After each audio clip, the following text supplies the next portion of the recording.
The train headed for Sunset City will be departing soon. Right now? All right, cool. Hey, everybody. Welcome to Sunset City, a Sonic podcast for the classic and modern age. As you can see, we have a just an empty void just kind of gracing us with its presence in the middle of our table today. I don't know. Did anybody used to be there? I think Trey maybe at one point. Oh, yeah, you're right. Oh, man, Trey, I wonder how that guy's doing. Anyway, over at the far end of the table, we have the guy that we let out of the kennel just this once because he told us he was going to be a good boy. Channel Pup, how you doing? Hey, buddy.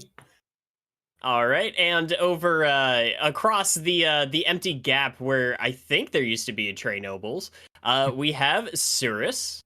Hi, I've made many mistakes in my life, and they all led me here. I don't know how to wrestle with that. I mean, do any of us? Obviously, I'm Wayne. I'm here sometimes, and I say things. But today we have two very special guests. We have Kevin, the Golden Bolt. Hi, hello. How is everybody? And we have Chris, Mykonos fan. Hi, I'm his +1, so I'm here too. +1. They still had to pay. They still had to pay for the meals completely on their own, though. The +1 didn't mean that he got like an actual service package. So there's that. We're very strict with our funds. Hashtag not sponsored. Yeah. Yeah. So anyway, let us tell you about our third special guest, Raid Shadow Legends. No. So. Don't Anyway, even guys. joke about that, Wayne. Oh man. Anyways, so a couple of weeks ago now, I guess it was up on your channel, Kevin. You uploaded a video about the dark days of Sonic's rather troubled development. It's something that we've definitely talked about quite a bit here on this podcast. And Mykonos fan, I know that I believe you're the main editor of the channel. Technically, I think at this point by volume, Kevin still is, but for the sake of this conversation, yes, I am. Thank you. Okay. So for that video, anything Sonic, I just let Chris go nuts because he knows exactly what to put better than I would with anything Sonic. Okay, Because yeah, good. I was gonna say, so like the Adventure 1 and 2 videos and the production video, all of those. Yeah, like he took point, pretty much edited, I think most all of those, and then I would go in and like post-produce, change some stuff up. The usual like post-editing process kind of stuff. Gotcha. Editor in chief. Yeah, exactly.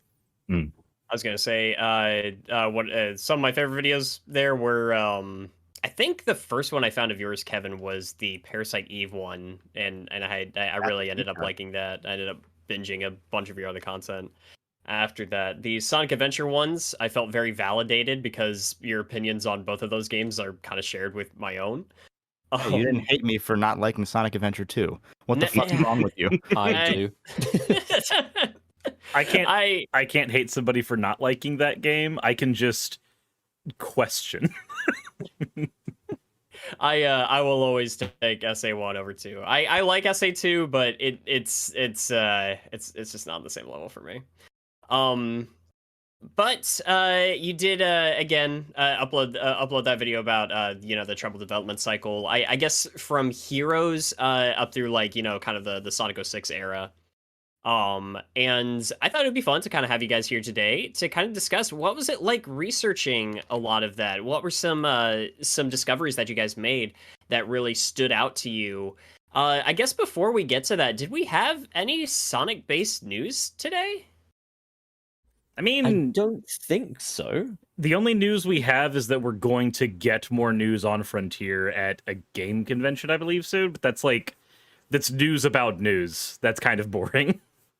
Oh no, we got an entire like extra 2 seconds of the Sonic Prime series. Though. Not even that, but like, oh my god, like I have so much to talk about here. Yeah. Are you gonna make He another? looked- You gonna make another video called "How did I get an 8-minute video out of this"? He looked to the left. I think this represents that there will be something going on to his left, and he has to. No, wait, he's right. That was wrong. See that? See, that's the correction video. You get another 8 minutes out of that. I got to make a YouTube apology for it. Is There needs to be I was one hoping- mid-roll every minute for it. I was hoping I wouldn't have to make a video like this, but I'm only human. I slip up. I'm a work in progress, okay? Is Sonic looking towards the right wing? Oh no, Oh my not God. again. I'm just imagining. I'm just imagining just freaking Eggman in his Sonic 06 design with Ben Shapiro's face. Oh Lord. Okay, you guys are degenerates. This will work out. If you don't floss, you'll be lost, Knuckles. Oh God, I was so upset. So I was like, I actually got a chance to be on an episode of Did You Know Gaming where I was talking about a Metroid game book, and Yeah, I you was just flex that, Wayne. Go on. dude, I will flex that every chance I get. No, go on. I'm Uh, telling you, do it. We're here But for like, it. my absolute shame is that the 90% of the comments in there, because people didn't know who I was all people saying that I sounded like Ben Shapiro. Oh no. Oh no, you sound. Those It, comments are so good to get because no one ever sounds anything like the people that YouTube commenters think they sound like. look, It- if I get this Ben about the Watts Shapiro's comparison. balls ever dropped, maybe. But Nah, I just get Linus Tech Tips out of Wayne. It's like I get the visual comparisons to Scout the Waz, but Ben Shapiro, I'm like, ah man. I'm gonna own this Samus book with facts and logic. I'm Only gonna Sonic talk Adventure to you 2 about fans this with facts and Metroid logic. game book from Japan to own the libs. Jesus Christ. Sorry, we went off the rails there. Anyway, Subscribe yeah, to Sunset City for more political commentary. God damn it. Is Knuckles red pilled? Ah. Knuckles likes grapes. That makes him based. Or something, I and guess. Red quilled. Oh, no. that actually works. Damn it. I'm not like the woke Sonic. I don't chuckle. Well, as I said, Sonic 2 is really an allegory. Sonic is blue, Knuckles is red. It's Republicans and Democrats. Like, what can I say? Eggman is the enlightened centrist trying to find balance between them both while overturning the entire. I don't know. And the Master Emerald is a green new bill. Oh great. I can't wait to talk about how the Master Emerald is functionally useless no matter how many times we vote for it. We are really on a tangent. We need Nick. He always kept us on track. Did he though? For Sonic, right? the Dark Age, as they would call it. He would just Sure is leave me a- all. There is a lot of facts about that, huh? No, that does. So I am curious, what was the main sources for grabbing all the information? Because you pulled from a lot of like interviews and old magazines and stuff like that, it seemed. Just like a lot of contemporary conversations about what was going on about those games, Sonic Adventure 1, 2, everything at that time. Because I didn't even know at that time that like there was only a 12-person production team on Sonic Adventure 2. Like I actually did not know that. Will I get blocked for posting a link in chat? No. There's the whole link of sources, I think. Welcome. That's everything in order throughout the video. I think it Yeah. actually just got. For some reason, that's not coming through at all. That's weird. Oh, good. Here, Is I'll, that Can't just where make did you yourself post promo it? in Was the it- chat? Like, what are you doing? I'll post it in the server. That way you guys can post it in the chat. Yeah, you can do that. Oh, Okay. okay. Maybe I'll that is a take care moderator of it. thing. It probably Oh, is. no Usually way. it You got a auto-blocks. full-on thing of sources here. Yeah, so that was a thing I don't usually do with these videos, but the Sonic community is very accusatory. So I got a lot of people saying I made shit up, and I was like, okay, I'm on a deadline for a sponsor. I need to get another video out. After that, I'm gonna go back and rewatch the whole video and get every source in order because I have like 4 different documents. Because the first like 10 minutes of this video is more or less taken wholesale from the Sonic Adventure 2 video with stuff that I added in that I found out afterwards. Mhm. So, it was a lot of like researching stuff to begin with, and a lot of us pasting clips of the old video just kind of wholesale into the new video. I don't know how many of that how much of that you did do, Chris, actually, but yeah. So yeah, so there was a lot of reuse in that one where we were like, well, I didn't feel comfortable just talking about Heroes and Shadow, which was the initial idea for the video, without talking about SA2 because it's so important to tell that part of the story because that's when Sega starts to collapse. Yeah. Was And there any so- part of? yeah. Sorry, no, go on. No, go ahead. I was going to say, was there any one of these like facts or sources where you just kind of read it and you was like, "Whoa, really?" Because there were several times, like yes. during your video, when I was just like, "Jesus." Yeah, so I can tell you the exact pinpoint moment when I decided to make all three of these videos. The Okay. first one was during the Sonic 30th Anniversary Symphony, and I was just sitting there and like feeling the love of the community. Again, I'm not a huge Sonic guy. I've tried most of the games at this point, and I like them, but I until now I wouldn't have called myself a Sonic fan because I keep trying them and I'm like, yeah, they're pretty good. Some are okay, whatever. That sort of thing. But I happen to know people like Chris who are huge Sonic fans. So by comparison, I don't ever feel worthy of calling myself a Sonic fan.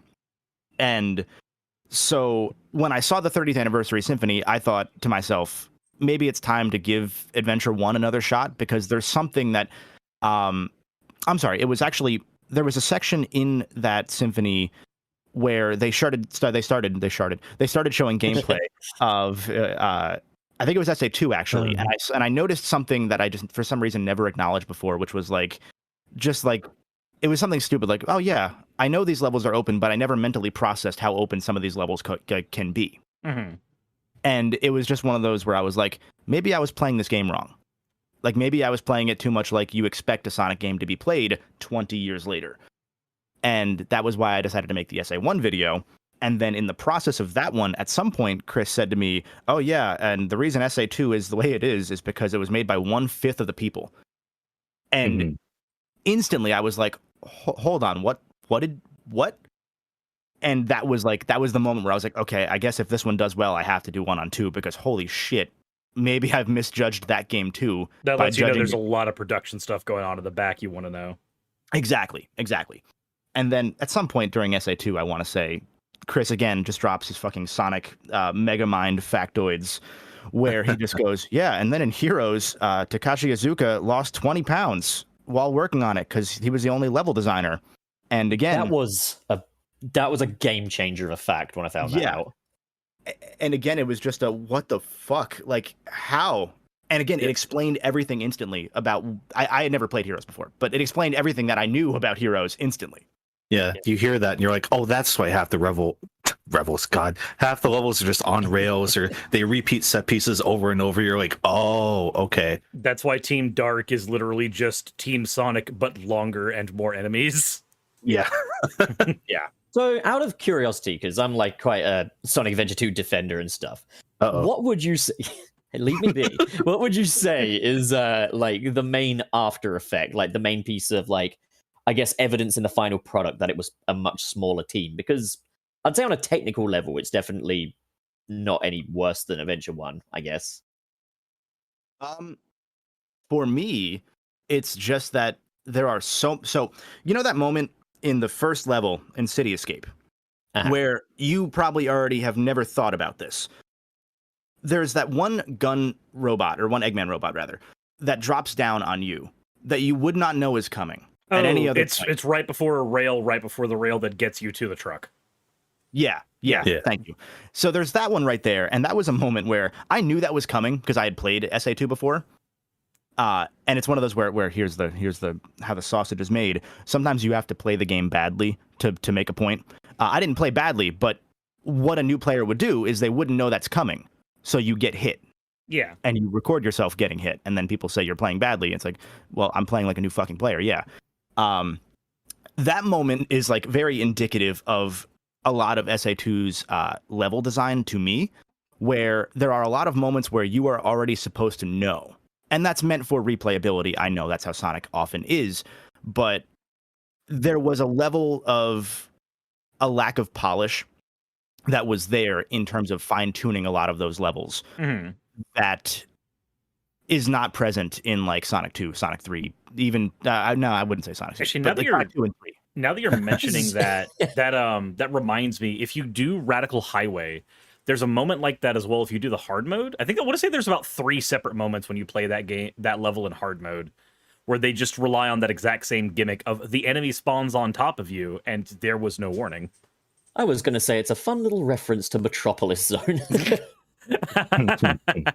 No. Chris, I know you're much more versed in your opinions on SA2 than I am. I'm just kind of an idiot. You might have a more Yeah. eloquent way to say a lot of what I said.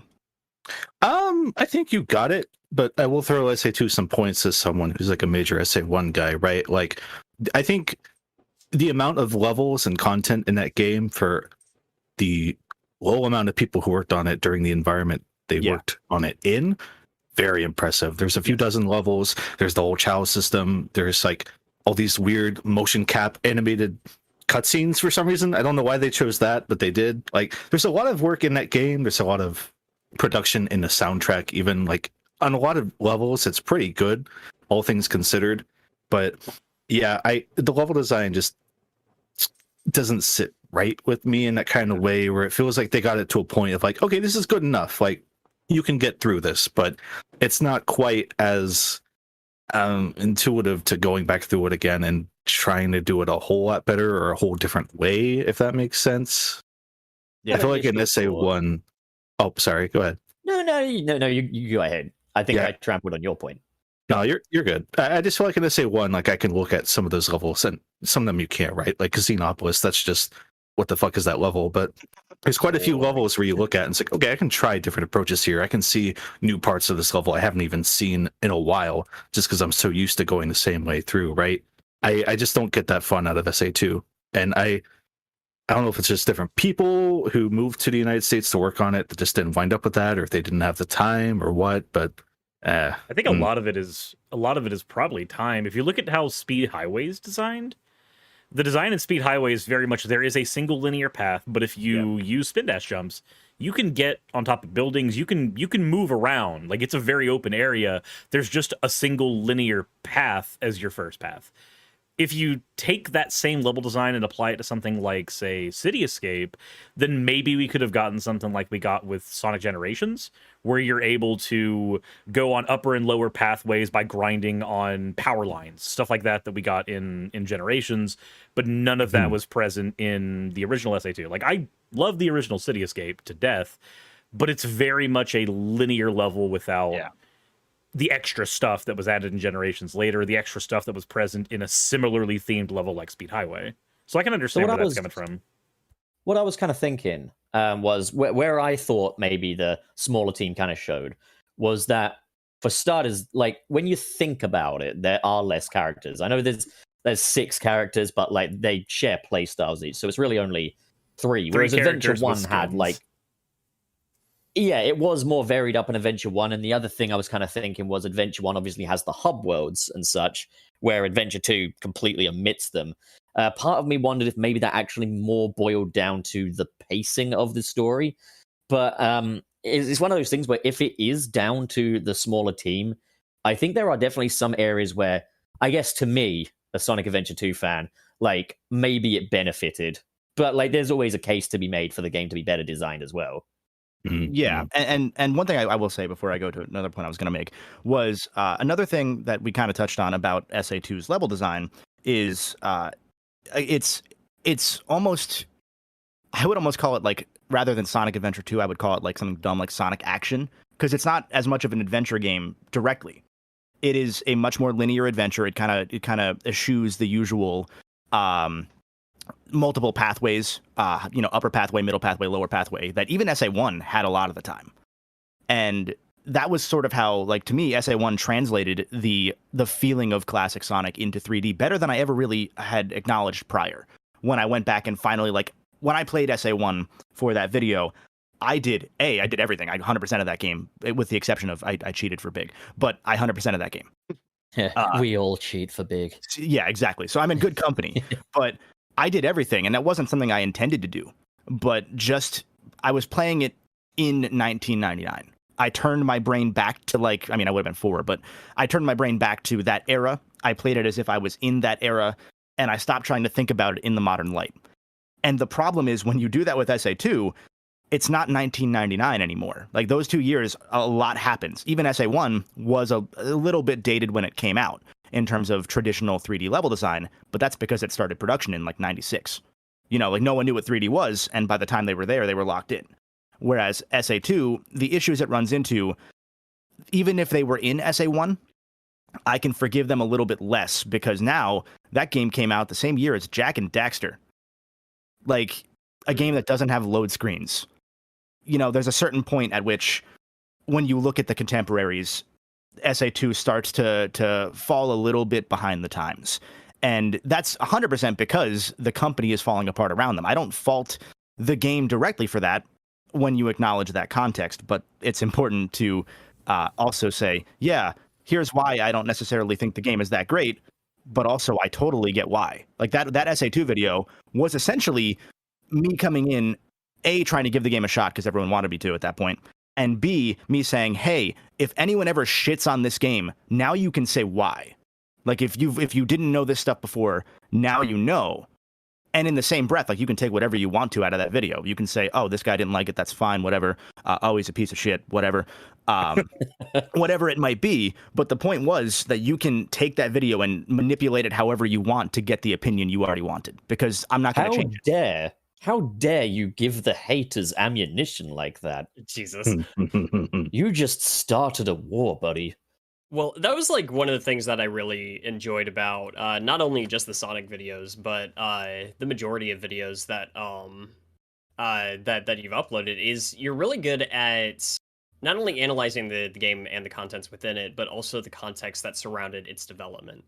And it's kind of taking each element and not just addressing, yeah, you do or don't like it, but also like, why was this decision made? What circumstances led to this getting included or taken out or something like that? And that's something I really enjoy. Thank you.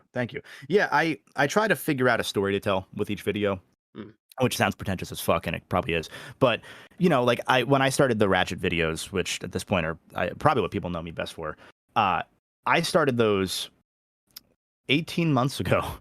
At this point, I started like early production on those, and I figured out like the hooks that I wanted to tell throughout each of the videos. Like I still have like setups that I haven't paid off, and we're on the last game. Just like setting up those little fun stories to tell, fun jokes to come back to, and like figuring out the story of like with Ratchet and Clank, it was Insomniac actually did crunch. We always think that they don't crunch, that they're the one studio that doesn't. No, they fucking did. And it's important to tell that because they got better. They stopped crunching eventually, or at least within reason. I mean, from what we've heard, Rift Apart had no crunch, the newest Ratchet game. And it's one of those things where if they can go in the span of given like 20 years from being a small 40-person studio to being 400 plus, I think is what their current number, or maybe 300 plus, and they can make 7 games a year without having any crunch while taking care of their employees, because they have like they have one project manager for every like 5 employees or something like that now. I might be getting that number wrong again, but like they made an effort to say, no, culture is important to us and we can improve. So when I look at, you know, most any other AAA game and I see all the crunch involved, it's like, no, you can do this ethically. You know, you can take care of your people and have them not want to quit after they're done, or not have, you know, a 60% turnover rate or whatever. And taking that over to Sonic, it's fucking wild that they didn't have as much turnover in general, even though they had a lot during that era. Like, that's one of the impressive parts to me, is that someone like Iizuka stuck through it, considering all the shit he went through. He just like, that guy might be a saint, honestly. For how for much real. Coming Like, up on 3 decades. It's crazy. One of the things with Iizuka is I know that oftentimes when a franchise is going in a direction that I guess a fan base or whatever doesn't really want or like, they'll often kind of point the finger at the point of leadership, which I think Takeshi Iizuka is pretty recognized as. And I feel like Iizuka lost a lot of credibility in the run up to, like, for example, the F word, Sonic Forces, when he was doing the whole "it's a brand new experience" shtick and the whole "it's not a short game, it's a long game" thing. And yet all but, of that like, turned out not to be true. Well, you didn't really even need to explain that, man. But like, the thing I was kind of thinking was, like, I was kind of in that mentality of like, Takeshi Iizuka, is he really like devoted to this? He always comes across very robotic when talking about Sonic projects. So when I heard that he did most of the levels in Sonic Heroes by myself, I was like, God damn, no, this man is very passionate. Like, I can't fault him there. it was a huge surprise. Like, for those that haven't seen the video, what was it like? The other guy phoned in sick or something, and Takeshi Iizuka had to make like half of the entire game by himself. Oh, he had to do all the level design, didn't he? So we don't have an exact number. We just know that in an interview with Nintendo Power, he said that partway through production, the other level designer, I forget his name, but he came back for Shadow. He was fine.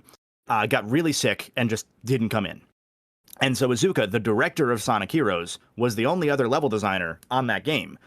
And he, I think for the last, like, I want to say like 8 months of production, he was the only level designer. So... Because you That's found that insane. quote at E3 where someone was talking to a Sega rep Yes, and they yes. said, yeah, the game's like 20% done. And you're like, Yeah. what? That game That came was- out in that was- January. Yeah, that was May. So it shipped like 7 months later. So before E3, the game was not even 20% done. And Izuka's alone on level design. Jesus. While That's directing the game. insane. That And is that game- absolutely yeah. insane. And that game 100% was supposed to be a holiday 03 release. But you can tell they delayed it like about a month out of that, even before they announced that game. Like A funny they- thing yeah. that I kind of thought of is, again, we're going back to the F word here, but like Sonic Forces, like kind of known for having really short levels and such, like not a lot there. And I remember the main excuse was kind of like, well, they only had 3 level designers. And that's so strange because now, like, I see your Sonic Forces and Rise You as Sonic Heroes because, like, how the fuck? Yeah, why are Levels those were like really 90 long in minutes long? Heroes. Wasn't there also an argument that people were making where like, well, it took them so long getting Hedgehog Engine 2 working. Like apparently well, it couldn't accommodate longer levels or something. It couldn't Is that render not them. I mean, possibly. That's I don't personally think there's much basis to that. I think Yeah. Forces is just the way it is, just due to either like mismanagement or just too much executive interference at some level. and I feel like something like the development of Sonic Heroes really shouldn't be a goalpost. Like I wouldn't want to compare something to that because it's just Yeah. like love the game or hate it. Like I look at Majora's Mask, that's my favorite game of all time, but I would rather just never get another game that hits me that way if it meant that the people that went through what they did developing that in such a short amount of time, if we never have another team that goes through that, I'll accept not getting another game as good as Majora's Mask. Like it's not worth it. That kind of crunch is not healthy. Yeah, Yeah. And to the point of Forces, Chris, you were the one that told me years ago that you were like baffled when that game came out, and like the lead director of Generations is a junior level designer on that game or something like that, right? It's something like that. Yeah, to the point where you're like, wait, why wasn't he in charge of the game from the start? What? That feels I think very mismanagement. there is, of course, the rumor that Sega were originally working on like adventure remakes or something, and then like because Rise of Lyric did what it did, they suddenly kind of scrambled and thought, hey, let's just make a game that, you know, apes on all of the absolute best things of the franchise and stuff. So classic Sonic, modern Sonic, Sonic Generations, and add in OCs and stuff. And I can kind of believe that. I don't know if I believe that it was adventure remakes that they can, but I can believe that maybe this was like a last minute, hey, let's just try and make the best of it thing. Mhm. I don't know if I would. There's a part of me that wants to say I don't believe, but then there's a part of me that sees 5 years of development leading to Sonic Forces. So I'm. Oh yeah, no, they definitely didn't spend all 5 of those years working on the game or the engine. They couldn't Like, have. They couldn't. It's hard to at least not think that Sega didn't have like a different team lined up to make something for that gap, right?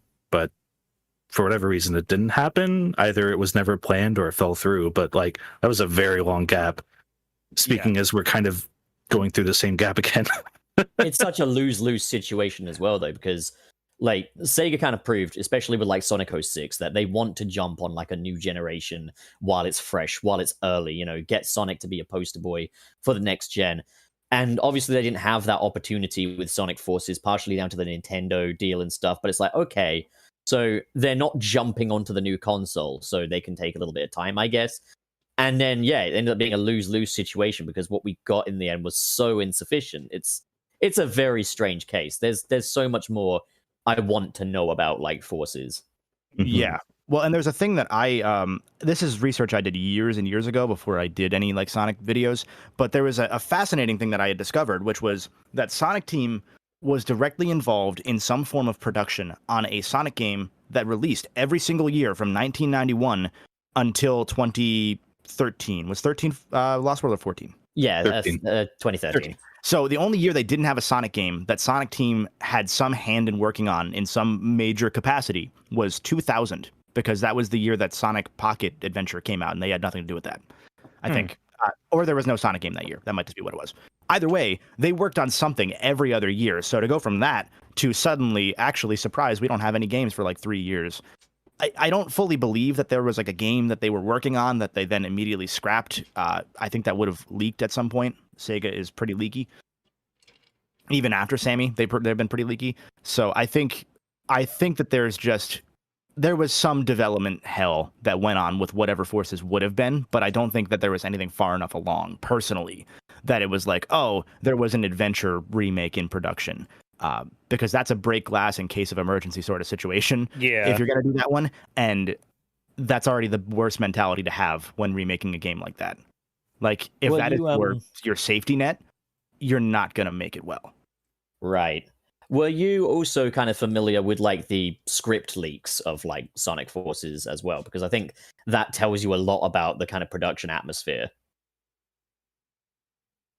I feel like I heard vaguely about that stuff, but I was not keyed in 2017 to a lot of that stuff. Okay, yeah. So there was a leak, and it was annotated by Aaron Webber, who's obviously quite a big wig in the whole thing. And like the script was very similar to the one that we ended up with, and it was just full of like criticisms saying like this doesn't make any sense. And it's like the fact that we've got this annotated script that basically says the script isn't good enough, and the game we got had something so close to that script. I think with only really very minor changes, like I think the Phantom Ruby had a different name, and Mephiles the Dark was among the villains roster. Memphis, Tennessee. That would make no sense for him to conjure up Mephiles. That would bring up way too many questions.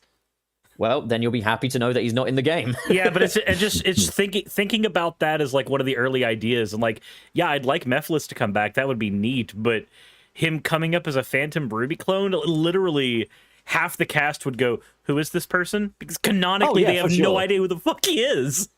For sure. No, absolutely.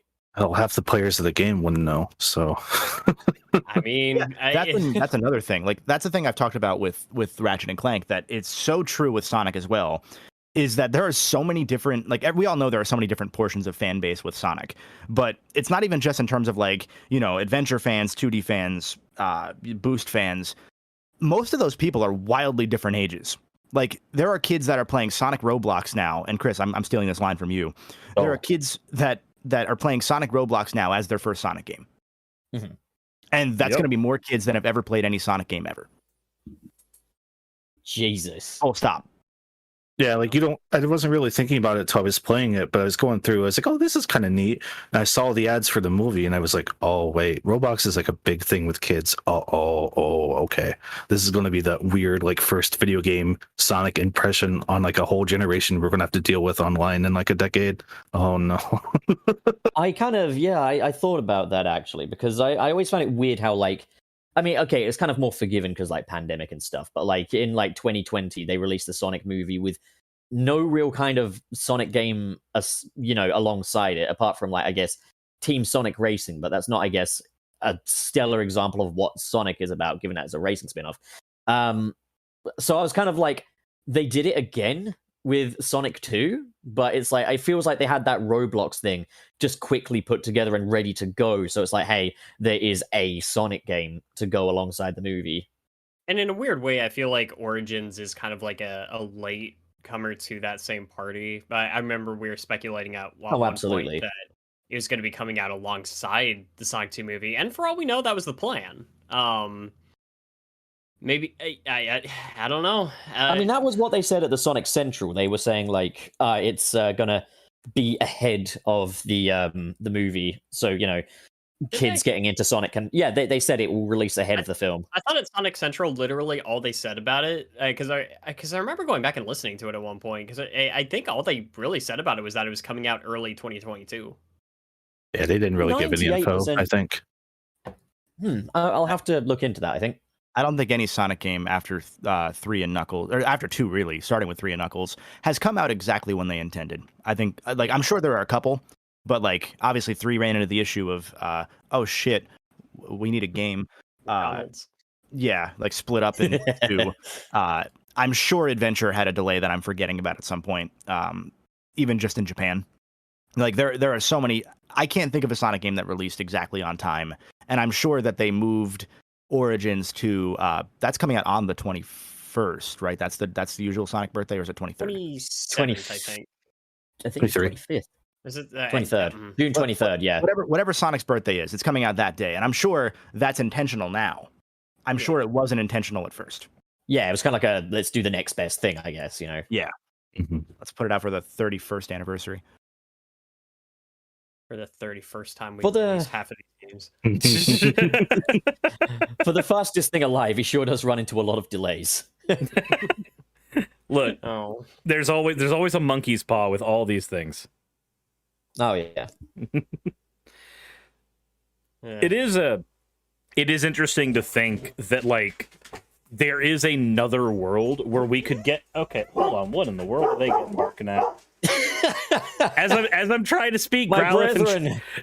and Chip are just like, hey, there's something going on outside. Let's go talk about that. Okay, they can have their own podcast in the living room. Jim Carrey's here. Sunset Kennel. And again, she literally just walked into my office to bark and run off again. What in the world is going on? Anyways, what I was gonna say is it's weird to think that there's a potential other timeline where Sega does not get completely screwed over when it comes to production, where we have like a Sonic Adventure 2 with a properly sized team. Just in general, the idea that we might have a version where every Sonic game is not a Majora's Mask type of scramble to get something out the door. Yeah. But And for those that may not know, I mentioned this in both the SA2 video and the Sonic Team video that then uses part of that SA2 video. The reason that the team for SA2 was as small as it was essentially directly tied to the fact that everyone else at Sega was already doing something, and the chairman of Sega at the time, Isao Okawa, said, "Hey, make an online game," and Sonic Team was the only company or the only sub studio to have people free. So they were forced to make Phantasy Star Online. And that is where most of Sonic Team Adventure 1 team went. And then Sonic Team Adventure 2 team was like 11, 12 people that moved to the US because Izuka really likes the US. I was also surprised by his reasoning there as well. Just he liked it. Honestly, fucking credit to him. At least he says it. He's one of the few people that's generally honest, except for most of the interviews he gives. actually does kind of remind me of like one of the funniest but most surprising revelations from the video was the inspiration behind Shadow the Hedgehog. So that's one that I think people took a little bit maybe out of context, and I probably should have clarified, but I thought maybe people would get that it's half, like it's not a 1-to-1. I've had a lot of people say, so let me go back, I'm sorry. Izuka mentioned it in an interview right after Heroes came out, like, oh yeah, and it's actually I think in the same interview maybe, or maybe like shortly after Heroes came out, generally the same era, where he said, yeah, I almost died working on Sonic Heroes because I was the only level designer. He essentially said, I was so busy working on games that I really want to see a lot of the Western games that I haven't played, such as Jak 2. Jak 2. Yeah. And to me, that's not like a 1-to-1. This motherfucker played Jak 2 and said, yo, hold up. But I think a lot of people took it that way.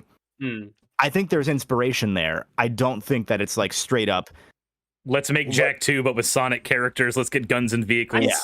I could still believe it, if only because, I mean, some light bulb had to have gone off during that playthrough. I mean, Baron Praxis is basically just Eggman. I mean, it also does make some sense. I'll say that much as well.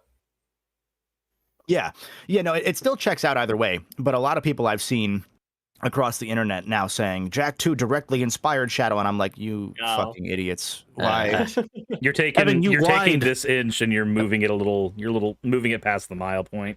I got to go on a fucking quick sidebar here. Yeah. Cream the Rabbit was made for Sonic Heroes. I know anyone watching this that watched that video, if you left a comment, I hate you. Sonic Advance 2 came out before Sonic Heroes, but it started production after Cream was conceptualized for Sonic Heroes. Okay, see, that was I- actually I- I forgot that I actually had that question. I said what I said because I knew a lot of people would make themselves look stupid in the comments. So many people commented that. Oh my god. It's got to be 100 at this point. Like genuinely, and I corrected a few, and then I was like, I'm done. I'm fucking done. It's where you just do a pinned comment and you go, "Okay, motherfuckers." No, People one don't read those. Is the worst part. It's in the pinned comment. It's one of the first things I say in the pinned comment. It's like, yes, hold on, no, trust me. Here's the source. No. So, And the amount of people like that's the only thing they have to say about the video. Like I get it, I watch a lot of videos and don't comment, but there's a lot more going on than Cream the Rabbit in that video. It's a So, like- one-off phrase.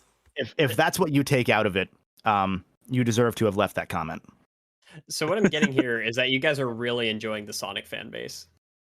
I mean, Chris has been in it for a They- long time.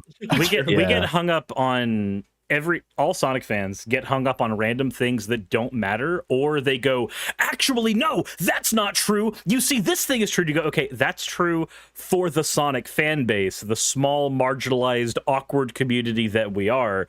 That is not true for the gaming community at large. Yeah, it's another Yeah. thing.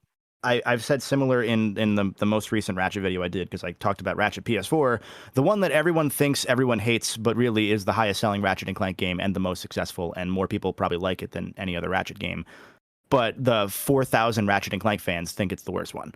So, It was what are you my gonna do? first Ratchet and Clank game, and I really liked it. Yeah, that's how most people were. It was like most people's first Ratchet and Clank game, as far as people that have played Ratchet and Clank now. Like, I didn't even see the movie that came out alongside it. Like, That's fine. it was one of those things where I was kind of intrigued because, like, video game movie, I want to see how it does. And, like, a lot of people were like, now just play the game instead. And I was like, okay, I'll get the same experience, I guess. I kid you not, there's only two things from the movie I actually remember, and that's they had a kind of funny gag about the Wilhelm scream somewhere in there. And Oh yeah. I thought that was funny, and then the little Dr. Nefarious sting in the mid credits was fun, but that just kind of made me think, oh man, I wish I was playing the game with Dr. Nefarious. You know what was funny, though, to me, actually, and I actually really do agree with you there, Wayne. But what was weird to me was I hadn't played a Ratchet and Clank game before. My familiarity with Ratchet and Clank was not very high at all. But as soon as Nefarious showed up, I was like, sweet, it's the main Why does he look like that? Yeah. Well, And that's actually based on, like, in Ratchet 3, he originally was organic, and then he Right. like gets mutilated and becomes robot and hates all organic life forms, and then he goes batshit crazy because he loses. So at a certain point, he's just insane. like we always knew that at some point or another he was a a squishy, but That's a word. That's what they call him. That's the exact term he uses. Any organic life form he refers to as the squishies. He also Even he also I know believes that. kayfabe and thinks that Clank is a secret agent. Yeah. Dude, that It's- this game's so fucking He's good. great. But anyway, point being that everyone thinks that game is trash because YouTube algorithms do things, and no, most people like that game. They just don't talk online about it because they're smart. I think and a lot of it is well, I don't know if that's getting too deep into a rabbit hole because I don't want to put words in anybody's mouths.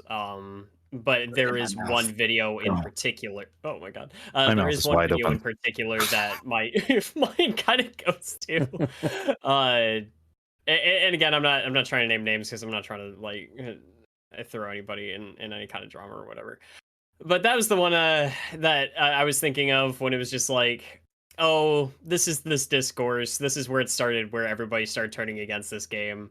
As we get this one really big video about the Ratchet and Clank movie game, and then that was basically going into every detail about why it was bad, and then it kind of went from there. That's kind of a. Go ahead. Sorry. I was gonna say that It's agitating when that happens because I guess now as people who've been in the Sonic community for a while, we should kind of see that coming from that kind of stuff coming from a mile away, because we've had it happen here with things like SA2. Mm. It's all happened before. It will all happen again.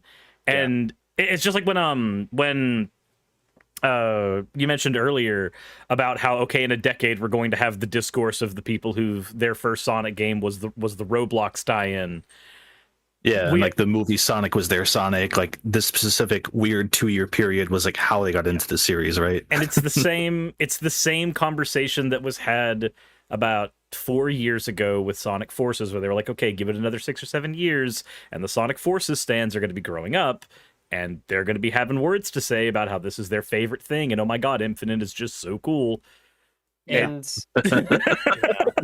And to bounce off of that, and that's where I was going with the Ratchet thing, is like the one thing that Rift Apart, the newest game, did so remarkably well was that it had to be both a soft reboot, a sequel to an 8-year-old game that nobody played, a sequel to a 13-year-old game that a lot of people, more people, not really still many people played, and also like a pseudo sequel, not a sequel, but like a follow-up to the PS4 game, which more people played and then didn't play any other Ratchet game, or it was their first Ratchet game, than any other Ratchet game had been.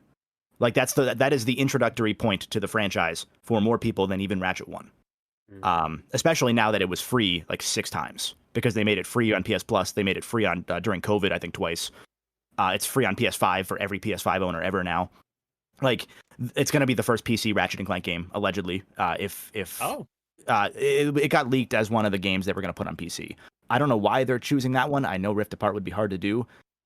Don't think that's the right game to do it with, but I was going to say Rift Apart would have felt like the obvious one to me, but it'd be a solid state drive thing is the issue. You would need to have a solid state, because that game, like what they do is they load everything in front of you, like your viewfinder, like what you can see, is what is loaded in real time. They unload everything behind you. Isn't that interesting though? Like it's kind of neat, just kind of how we go through these circles in game development and how we revolutionize ideas that have kind of been dabbled with before. Because I remember like back on the Super Nintendo, A Link to the Past did something similar with Hyrule and the Dark World, kind of loading them in on top of each other. Yeah. And then like kind of switching between the two. I know it's not entirely the same thing, but I think you understand what I'm saying. Yeah, absolutely.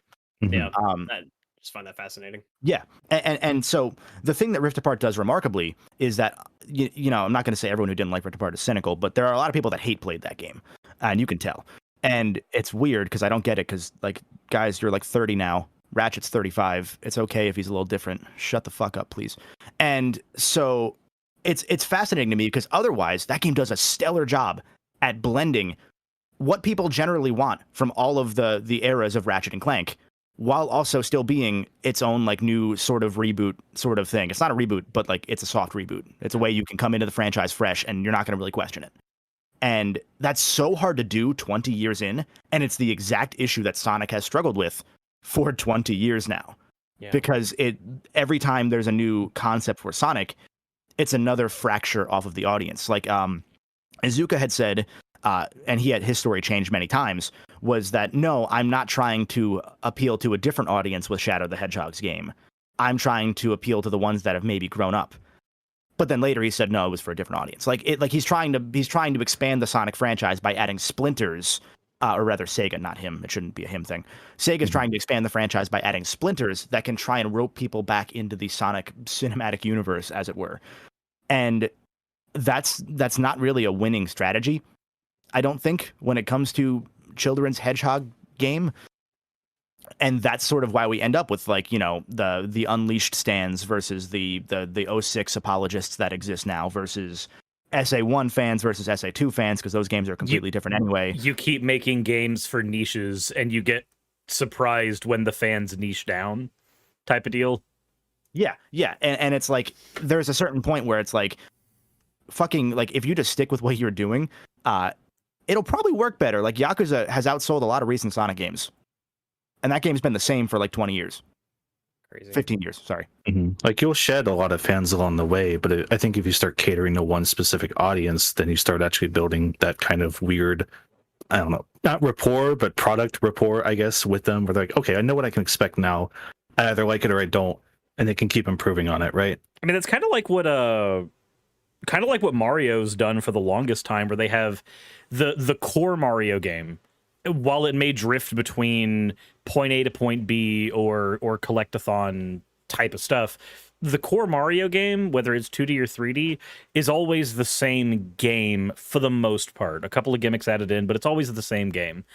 If they want to experiment with it, give us a darker story, give us extra characters that have like really unique abilities, stuff like that.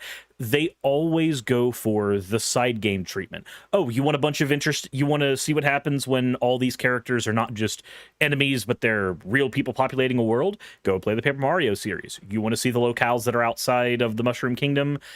Go play the Mario and Luigi series. That's where you can get that. If you want to see what happens when Bowser's actually on your side instead of the main enemy, then there's a myriad of ways that you can experience that. That's been what Mario's done for the longest time. If you want the core Mario experience, every generation, there is at least one game that can give you the core Mario experience.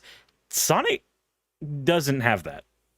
Yeah, and there's another splinter to that even, which is that one of the things that helped Sonic stand out as time went on from Mario in the early console wars days was that they introduced Tails and Knuckles. And now everyone always wants Tails and Knuckles in every Sonic game. And then as the cast expanded, people want those characters to be playable too. And then you end up with the fucking Sonic 06 where there are 20 different gameplay approaches. Like, it's not sustainable. Like, and then when you cut back to just Sonic, people get mad because they want Tails or they want Knuckles. And it's like, at a certain point, you have to accept that, like, there's only so much that's feasible. And they've clearly bitten off more than they can chew a lot over the last 20 years. And then again, you factor in that so many of the people want so many different things out of so many different Sonic facets. It's a lose-lose situation, and there's really no way to get through it unless you do, honestly, what I think they're doing now, which is just, hey, Roblox kids, you're our audience now.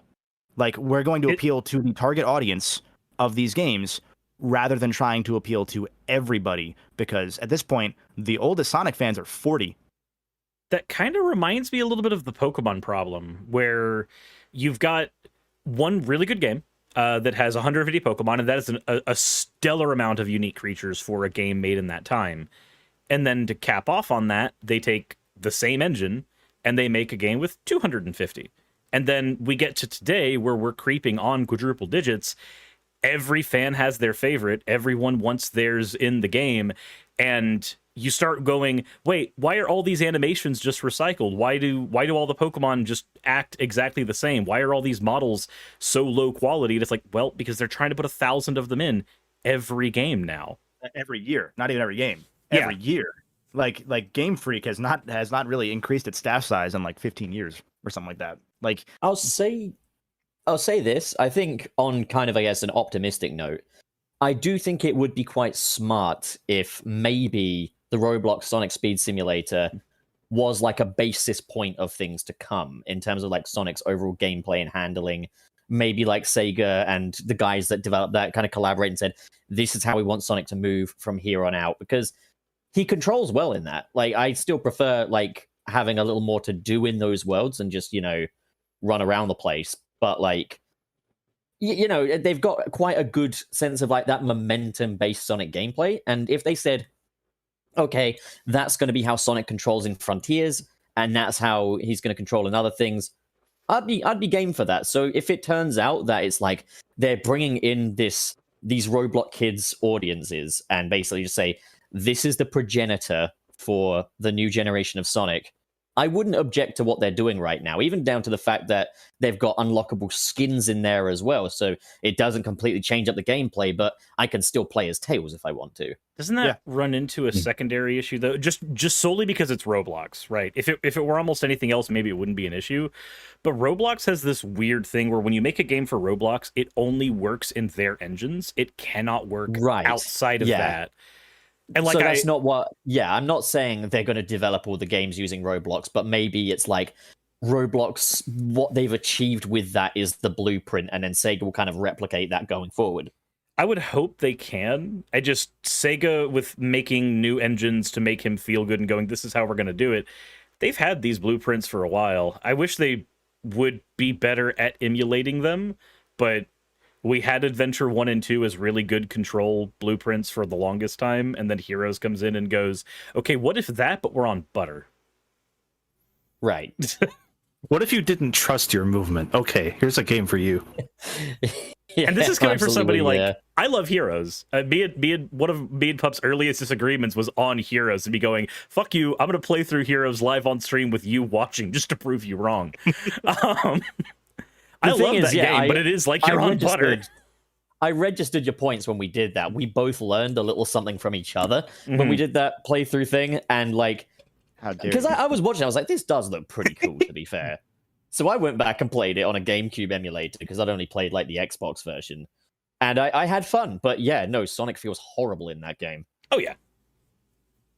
Yeah. Like, There's it's- a lot of neat ideas as someone who doesn't enjoy it all that much. Like I tried, especially after the video Kevin put out, I was like, well, I probably need some footage of my own for YouTube stuff anyway, so I'll give it a playthrough. Oh, I'm in Team Dark and I'm just flying off rails in Rail Canyon and stuff, and like it's just shooting me into an abyss when I'm not touching anything. I'm like, man, but it does have a lot of neat ideas in it. Fucking crocodile. It feels like that is way too crocodile. many. That is way too many of the Sonic games. It's got some good ideas. Yeah. That's the thing. Like, you get this is kind of the point I was pulling up before with the there's the core this experience, and then there's the offshoots. Like, there needs to be a way to have just a really rock solid engine that you can throw stuff into. Like, imagine a Shadow the Hedgehog game, right? Like, let's pretend we have Gilly's meme from the chat. We have a Shadow the Hedgehog 2 that Wayne piggybacked off of because he's an enabler. Let's pretend we have that for a minute. We have a Shadow the Hedgehog 2 that is actually, it controls as tightly as, say, an Adventure 1 does. You don't feel like you're on butter, but it's tightened up a little bit because Adventure 1 does have an issue where, like, when you're running on the street, it's hard to stay straight. You always kind of drift a little to the left or a little to the right. So tighten that up a little bit. Have your Shadow the Hedgehog game. Don't force the players to go through and play it 10 separate times to get your final ending. And I would want to see just that. What the reception would be to just that.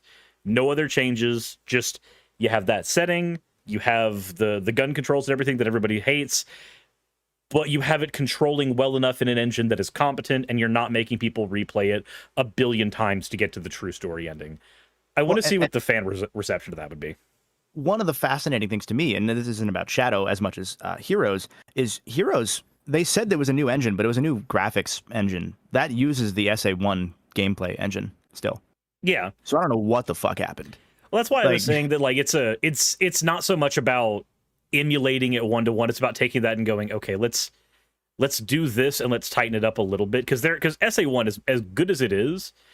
I do feel like a lot of Sonic's controls are helped by its level design. Yeah. You design around whatever like gameplay approach you want to go for. If you want to make a slippery ass game, make some wide ass paths. And that's not what we got in Hero.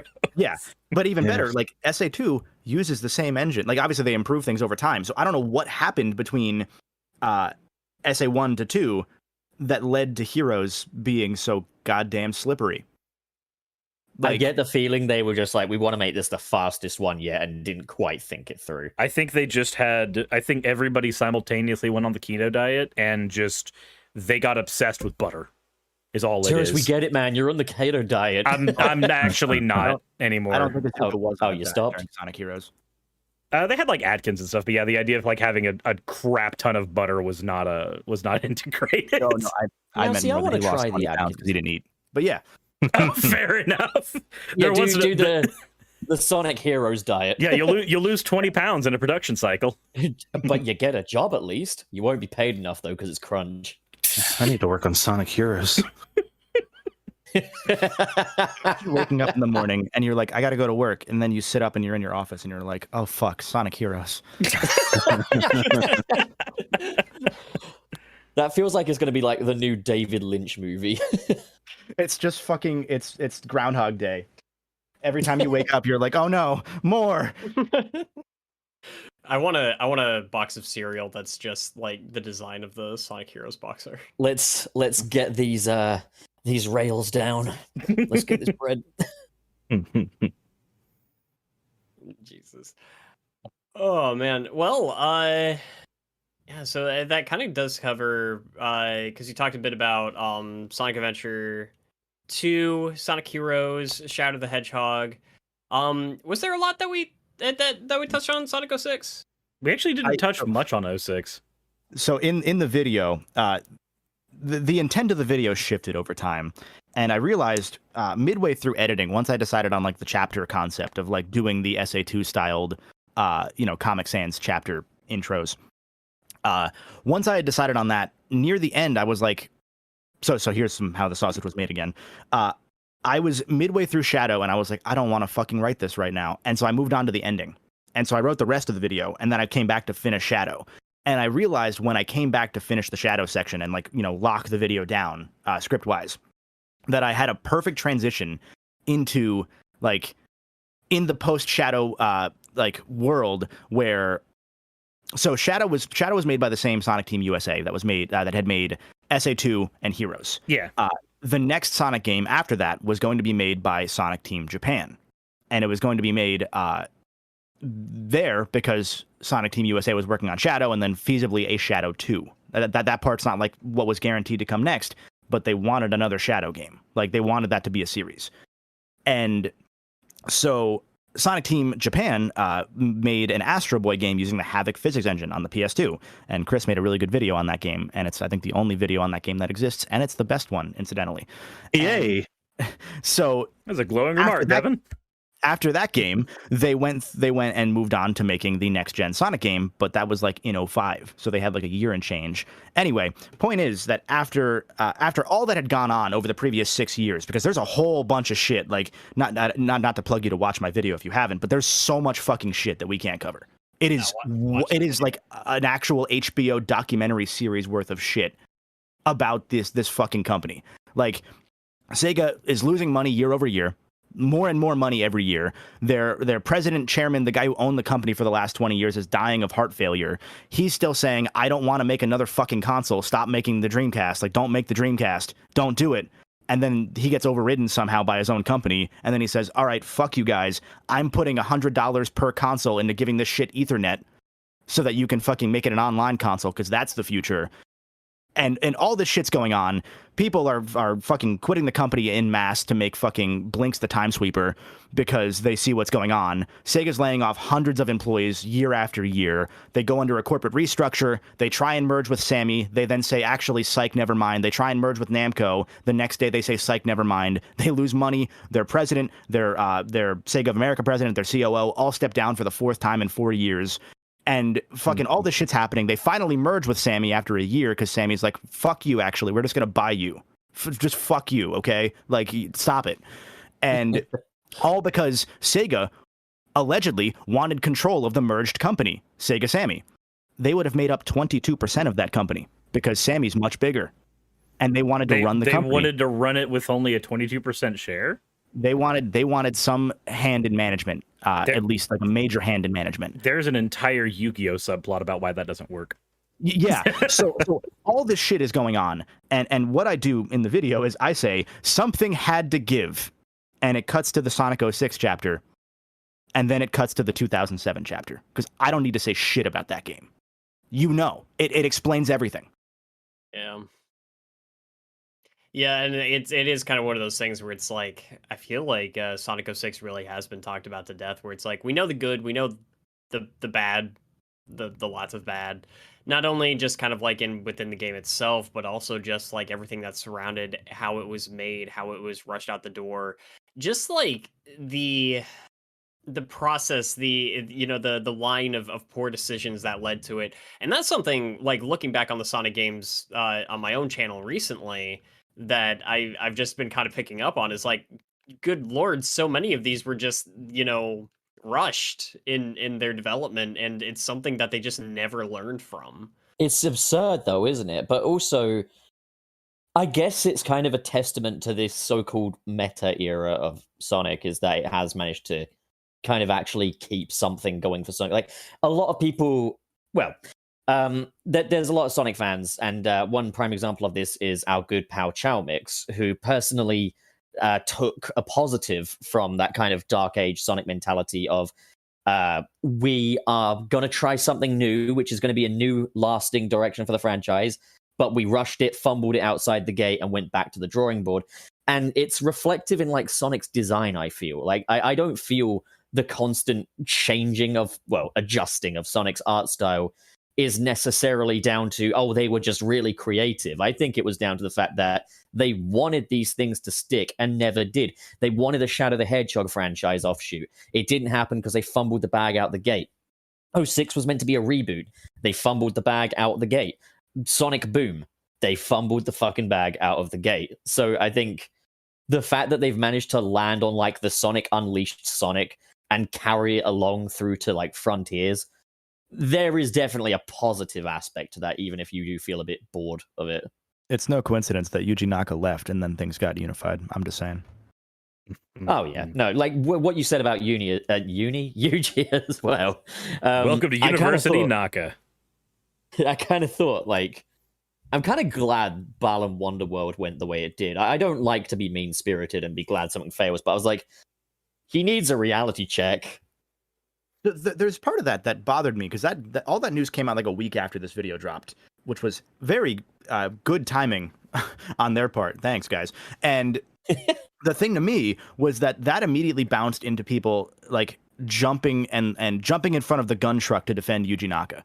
And I like, if you look at the context, he said everyone in the development company and HR wanted him out. Well, that's what I said, because I responded to it on Twitter, and I was just like, yo, dude, we know Yuji Naka's history, and he is not play nice with... there's a reason he's jumped around from studio to studio, but also Square Enix kind of sucks at times. Like, nobody's a good guy here. Yeah, like, I'm not going to defend fucking Square, God no. But the fact that he said everybody in the company wanted him out, and he blamed them, no...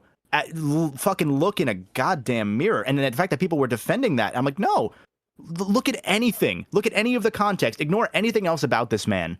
If everyone wants you out of a company, you're probably doing something that's not great. Especially when it's people that you've worked with for 30 years. It's not just Square. It's like one of the people that helped design Sonic with you.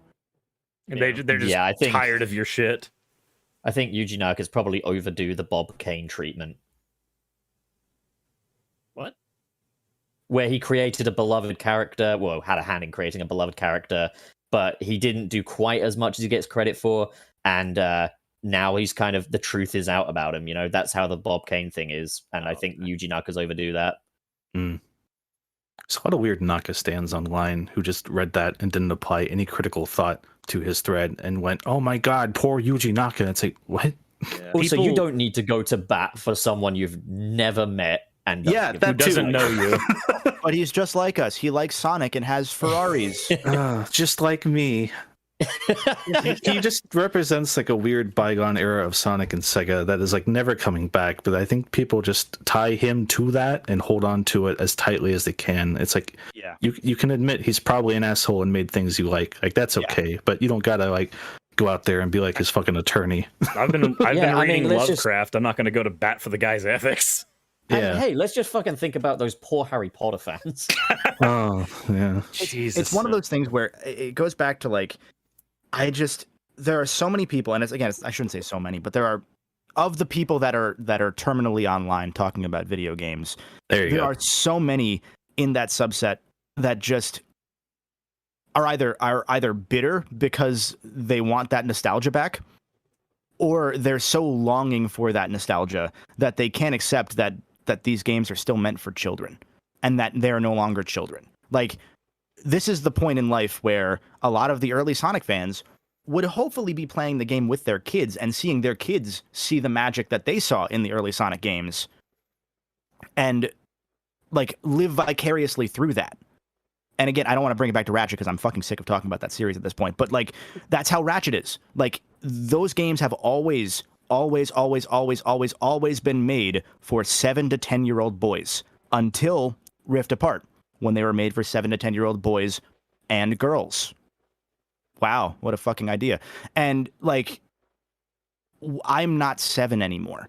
I realized a long time ago that like what I want out of this series is shit to turn my brain off to. I love dumb, fun gameplay, and if there's a nice, like, decent story to it that's not cynical now, like there's a whole thing about how Ratchet used to be cynical and people are upset that it's not anymore. And I'm like, look, everything's fucking cynical nowadays. Like, we don't need that in everything. Like, that game came out right at the tail end of the big, like, right as COVID vaccines were finally getting made available for everybody. Everything was shit for 2 years. I don't need a fucking children's game to have cynical consumerist humor anymore when everything else in our fucking world has that shit now. And I mean, even beyond that, it's just like there's something to be said for the world of that franchise kind of growing as the character does. Ratchet is not the same character he was in Ratchet and Clank 1. And as he became less cynical and he started to grow as a person, I think the world around him kind of started to follow suit. He had that influence. I like to think anyway. It's kind of like- one of the things that I like about returning. Like, I'm not sure how many of y'all are Dragon Ball fans. But Fond of it. I don't really follow it, but yeah. Enough. I haven't watched any of Super, but like I used to be a big fan. okay, so there's I like it. a lot of people who don't like what Super became, but truth be told, a lot of what Super is right now is exactly what it was before. There's the undertones of cynicism, because Dragon Ball Z always had that, like Frieza's literally a land shark. Like, there's always those undertones there, but it's equally that and also a series you can just sit down and go, they're punching each other hard. Yeah. Yeah. Also- Like it's fucking stupid. You can just accept that things are fucking stupid and then laugh with them. You don't need to feel made fun of because you've grown up and the games have grown up. Hopefully you've grown up. I don't know. And like, I don't know, man. I hate I people tried to around grow me. up. Yeah, I think there's definitely a tendency to over-intellectualize these cartoon mascots and like kind of expect them to mature with the audience. And I think there's a case to be made to say that they shouldn't necessarily talk down to their new audiences. But like, yeah, it's still, you know, at the end of the day, Sonic fans must have a reality check and understand that it is ultimately for kids. The counter argument can be that the kids deserve better. I understand that. I think the But it's counter like- argument for kids deserve better is just they deserve better writing. They don't necessarily need the cynical mirror writing. Yeah, right. Like, exactly. Like, as long as it does what it does well, I'm okay with things traversing into a new style. Like, a lot of people will make the point with Ratchet and Clank of like, oh, the new games, they missed the point. It's like, no, they changed it. It's the very deliberate change. They've changed the point. Yeah, like Yeah. there's a thing with Ratchet where this was one of the early PS2 designers who then left after the first PS3 game, or actually after Resistance, I think. But he worked a little bit on the PS3 game. That if you look at everything that series has been, that series started production with 40 people, mostly just out of college, 20-something dudes. By the time it came to the PS3, they had 200 employees. In 3 years, by the time they started working on a PS3 game, they had quadrupled in size. If you go back to 2001, before Ratchet 1 started production, they only had like 20 people on staff. So Oh, for sure. magnified 8 times in size, making 1.5 games every year, minimum at that point. And hey, look, it's not just all 20-something college dudes anymore, because a lot of them either left or they are now, you know, like 28, They've 26, aged. 27. They've gotten older and they've realized, oh, maybe that's not the shit we should be telling kids. It's fine if you want to do it because, you know, that in the era it made sense. It was the edgy post 90s, early 2000s era where like Ratchet's level of consumerist cynicism is like almost unmatched in a lot of media. It's so well done. But as the games grow up, they got to tell the story they wanted to tell. It became a James Bond situation where the PS3 studio was very different from the PS2 studio. And so they changed what they wanted to tell story-wise because they had to grow up, because making another PS2 game, guess what, would have bombed. No one wanted that anymore. They needed bigger, deeper stories because that's what was happening in that era. And you keep moving on, and the PS4 studio is being made, or the PS4 game rather, was made by people that loved the first game, that were fans of the first game, and did whatever the hell they could to make that game a loving Sonic Generations of sorts to the Ratchet and Clank franchise, even if it wasn't going to be a 1-to-1 because they had fucking 7 months to make it, 3 months of pre-production. Very impressive, by the way. Yeah, and they didn't crunch. Very, very impressive, by the way. Fucking wild. And then you get to Rift Apart, and now it's like, hey, look, we're a studio of 400 people. We shipped the single highest-selling PlayStation game in history. And we can do whatever the fuck we want now. It's almost like if you have proper staffing and you give people adequate time to develop and they've got the mindset that they clearly know what they want to make, you can make something that's good. Sonic, please learn. Also, I just read here that the bus from Alaska to Sunset City Station was running late, but Nick has made it. Hey, Welcome to the train. They've been extremely sick, apparently, guys. I'm very sorry I was knocked out, but I'm here. You're perfectly fine. Life happens. We are okay. No, If anything, it's it's been- contracts that It's been you're on better a without nice you, to be level. honest, man. Like, my this God. is From what I'm hearing, yeah, Golden Bolt no. is. I was just listening to this. This is awesome. Oh man, Stop making me feel guilty, man. I don't accept it's this. nice to meet you guys. nice to meet you. Hi. Hey, yeah, no, I'm sorry if I'm jumping in. Anyone's been talking about it beforehand, but yeah, I completely agree with. I think of what you guys have been talking about here. Something that I've noticed, and Sega seems to have a massive problem with this is and yeah, Golden Bolt. I mean, obviously that video you made about the bad years of Sonic were amazing, but yeah, as soon as they realized they could get away with putting minimal effort into these games and still have it do well, that's exactly what they did, and it took them a very long time to kind of turn that around, if at all. Yeah, and that's kind of the problem with any giant business, right? Like they want to put as little effort in and make as much profit as possible, and I think it goes to show in some of those video games. Because yeah, I know we have a lot of fans of those particular games, but I do think that shows in the production and the end results there. I mean, it's with any company at all, one of the biggest overheads you have will always be the personnel. And if the first time a company can cut the personnel and get the exact same results, they will. And if you've been in management and been involved in scheduling, you know this for a fact. Yeah. Yeah. And that is that's not a good thing. That's not me going, aha, this is normal. This should be accepted. Like, no, it's not a good thing. It's in no way, shape, or form is it a good thing. But the cynical side of me goes, I've worked enough jobs to know it's also just reality. And Yeah. and man, it's also just like looking at like we were just talking about, like franchises or studios kind of like growing up as time goes on. I really feel like the gaming industry needs to grow up too. Behind the scenes, it has become such a lucrative and successful market. It's one of the top leading markets, I believe. And the fact that staff and talent and everything is so poorly taken care for, during that process is so ridiculous. That there's just been so little progress on that front, it feels. No. Ugh. You Well, okay, Nick? No, I'm very, very, very sick. Oh man, that's unfortunate, I'm dude. sorry, buddy. You want to do That's all like good. gaming together or something afterwards, get your mind off everything? No, don't worry about me. Like this is why I was just. Ironically, I was like, guys, we need to go to bed, and then I slept through most of the show. Oh, believe me, we made a We made lot of jokes jokes about at your that. expense. Oh, I believe it. No, I'm very, very well deserving of it too. I mean, yeah, why wouldn't we? Yeah. Some of us have a podcast in the morning. So we do, Nick. So we do. Yeah. My life's a sitcom. I'm sorry, guys. Well, as long as you're, as long as you're alive, man, it's all good.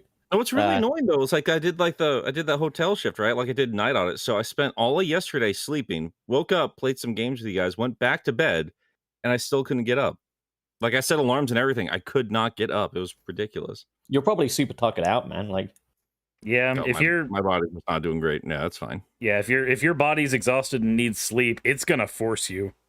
Yeah, but hey, not about me. I want to keep hearing from these lovely gentlemen, and yeah, just keep Big on rolling. Cat is my dad. Big So the dad is I here. apologize. I apologize if there's any like repeat conversation bits here, Golden. Yeah, no worries. Just because I've wasn't here.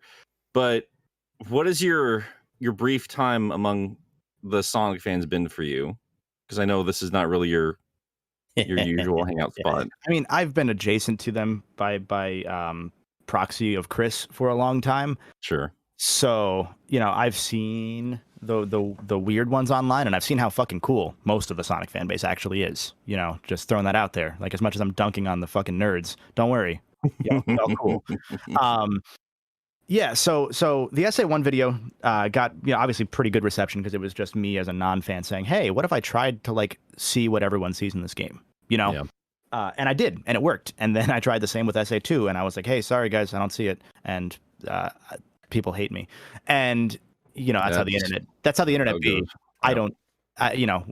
We're used to it at this point. I genuinely don't care. It's funny as hell to me. But then with the Sonic Team video, that one hit like a different nerve with a lot of people. In that, like, for example, like with you guys, like it taught Sonic fans a lot of, like, Chris, I think we learned like I learned a lot of shit. I know you said there were a couple things you didn't know from that. Yeah, for me, it was like a lot of stuff I'd either forgotten that used to feel like common knowledge in the fan base, or stuff I just didn't know about. So it was great to go through that stuff, Yeah. which I think is a great, not necessarily point, I guess, but also kind of a subsequent point of that video is that a lot of the stuff in those interviews are like buried and on dead links and stuff in our archive very well. So putting that out in front of everyone again to be like, hey, we all kind of accept that shit was bad, but we kind of forgot why, I think was actually really important. Yeah, I especially agree. there was a whole thing. There was like one really angry commenter that was like, "How dare you use Sonic Retro or Sega Retro as a source?" and it's like, Chris is a moderator there, and I'm like, I didn't even use Chris for like knowledge on a lot of that shit. Like, he didn't tell me to go to Retro. I was just like, that's the one place that fucking archived all this shit. And then I went back and went to archive.org and found almost every link myself, and like that was what we used. Like, I sourced it all. It's actual investigative work. I wouldn't call it journalism, but it's investigative work. Yeah, I can say from personal experience, most of the times when people have a problem with a source, they are very bad at analyzing why that source is actually good or bad. They couldn't tell you. They just know that somebody told them it's bad, therefore it must be bad.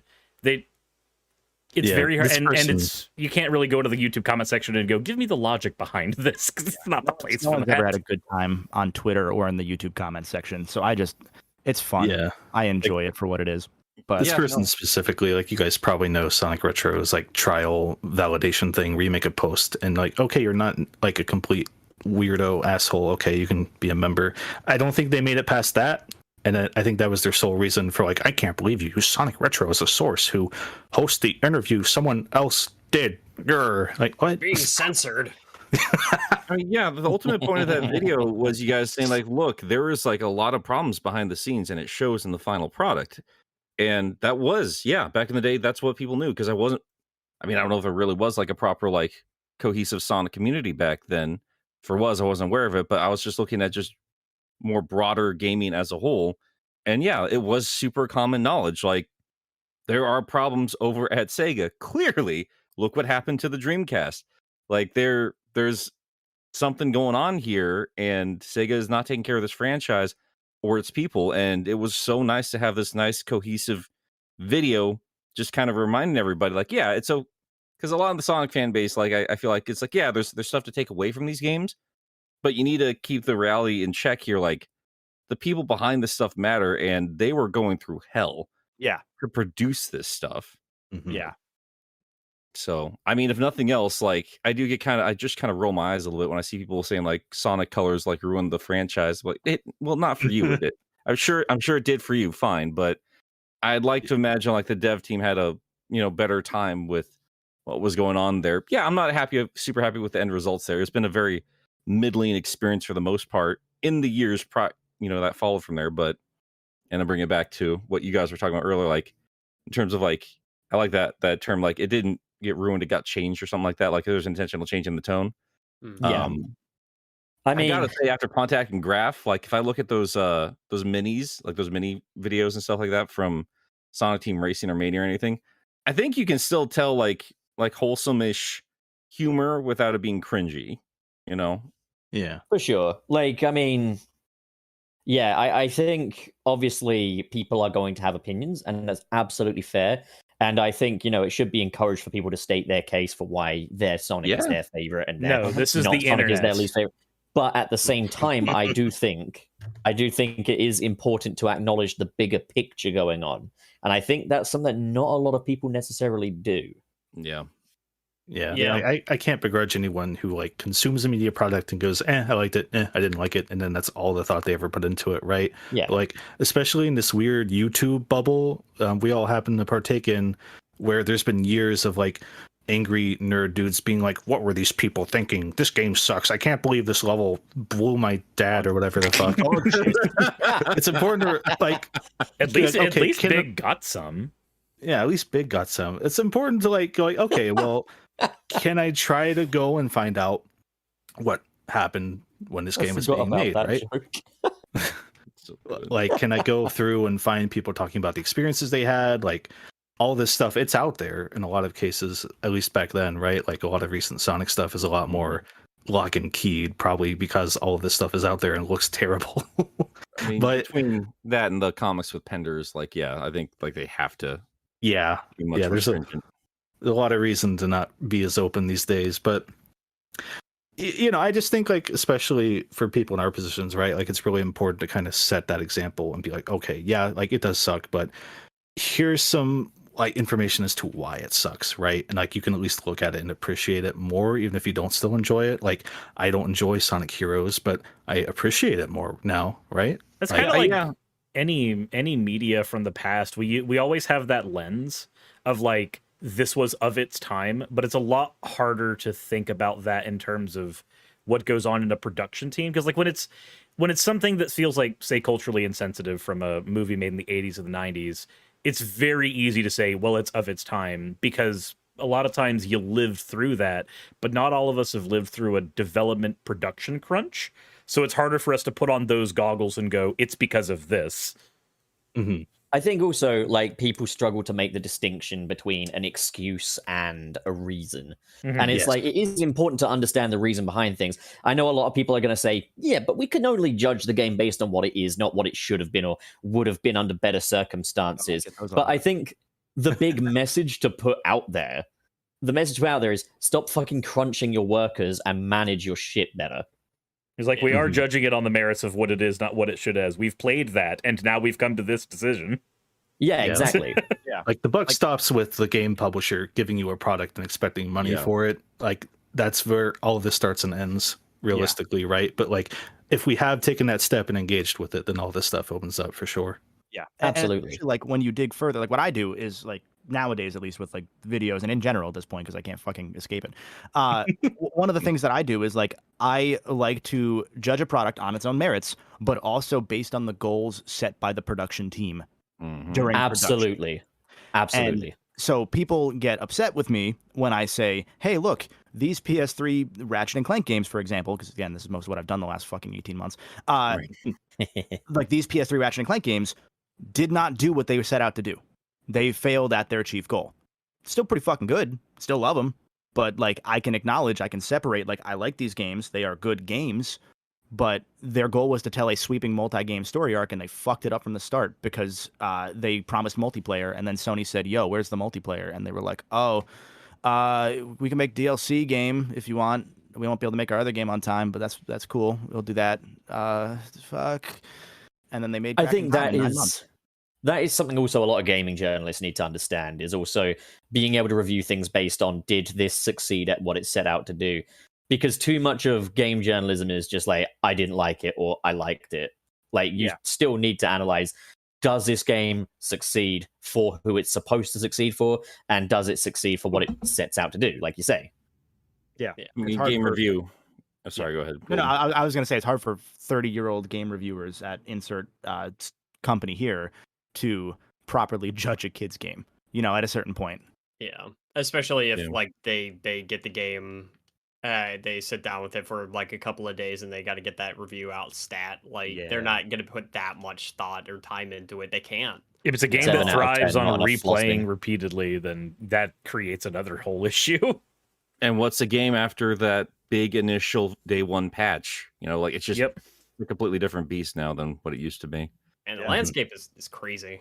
Shit, when they Yeah. sent me Sony sent me Horizon Forbidden West, and some of the shit just didn't work. Like I could not get the platinum trophy until after the day one patch went out, because the fight pits didn't load. Like you would load in and nothing would happen. It just didn't work, and that's fine. You know, it is what it is. I would have liked them to have sent me the game more than 2 days before it came out, but I'm working on it. That's another issue though. Well, let me ask you a selfish question. That's just you just remind me. How do you get review codes from companies? Because like Sega's just not acknowledging me, and I'm getting kind of tired of it. But of course, I would have ripped apart Sonic Colors Ultimate, but still, acknowledge So me with For Sega? yeah, you would. for any of them. For Sega, at least, if you've reached out to their PR people and you've just gotten like nothing, sign up to a site called Woovit, WOOVIT. They do a lot of their game codes through there. Yeah. Oh, thank you. Square So you does just- it through Rainmaker if you want Square stuff. Yeah, I think Rainmaker's theirs. There are like 40 different sites and they're all kind of shit, but they all Yeah. exist. So hey, with Sony, I had to. I finally found someone to reach out to. I reached out to somebody at Insert Game Studio. I won't mention here that I knew Yeah. via PR stuff years ago, and I was like, "Hey, how the fuck?" And they were like, "Here's the email," and then they put me on the list, and Nice. now I'm on the list, which is cool. But I'm on the influencer list, so I'm not on the reviewer list yet. So I get games 2 days before release, after the reviews have gone out. And we gotta Oh wow. get Namco figured out so we can get those Klonoa codes. Yeah, no kidding. Holy cow, dude. I don't know who Namco uses. Shit. They need as much help as possible. I don't care. Like I'm just gonna We gotta talk tweet about out at Klonoa. them. It's like just I- tweet at them. Just hey, come on. That guys. might just be like find their PR person on Twitter. Honestly, Yeah, It's usually exactly. this way. yeah. I did want to thank y'all. I know. Sorry, Kevin. I know, Kevin. You said you're gonna have to go ahead and get going. I think it's about that time, isn't it? I have a couple more minutes, but I do have an appointment at 2 that I have to. Oh, swap over. get out. Go. Yeah. Chris, you're more than welcome to stick around. We do super chats at the end of the review. I just wanted to make sure that we send everybody out properly, and I didn't want to hold you up while I know you had got an appointment to get to. No worries. As far as I know, I mean, they might be late anyway, so it might not be a problem. That's Yeah. fair. If super chats are like right after Kevin leaves, I can probably hang through those. Okay. Well, Fair enough. Sweet. did we have anything else?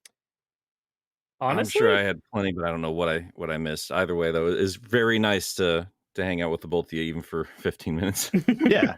Thanks for having us. That was a good talk today.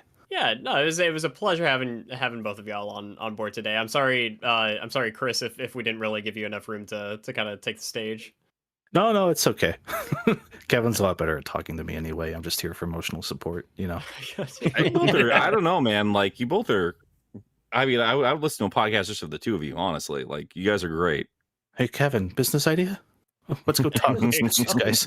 Open JTAR 9 LLC. We'll get this started. Yeah, we're brand attached to him. Oh But- man. Jesus, Yeah. Nah, no, but I concur with the other boys. It's been a pleasure.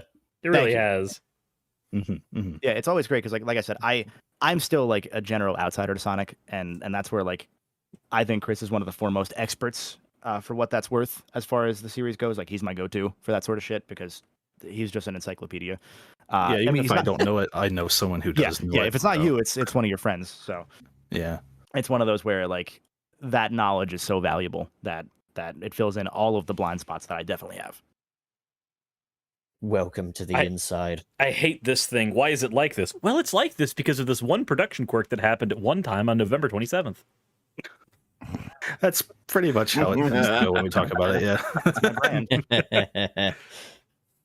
Oh man. All right. Well, thanks for hanging out. I Yeah. appreciate it. Of course. It's my pleasure. Anytime. Next, All right. All right, so what are we doing now? What's happening? Are we doing new super chats? That's what's going on. we're doing our best. Or do we Thanks. just wait for them to leave the room and then talk shit? Like, what do we do? Oh my God. Yeah, it's just- God, I fucking hated those guys, right? Fucking hell. Didn't apologize about a game once. Man, So on behalf of Sonic 06, Adventure games. God. You're gonna I fucking hate Sonic. I don't know, man. Golden Bolt's video on SA2 was so refreshing. I was like, yes, thank you. Thank you. I felt the same way. I'm glad I'm not alone. Like I don't fucking hate the game. I'm just like, man, that could be better.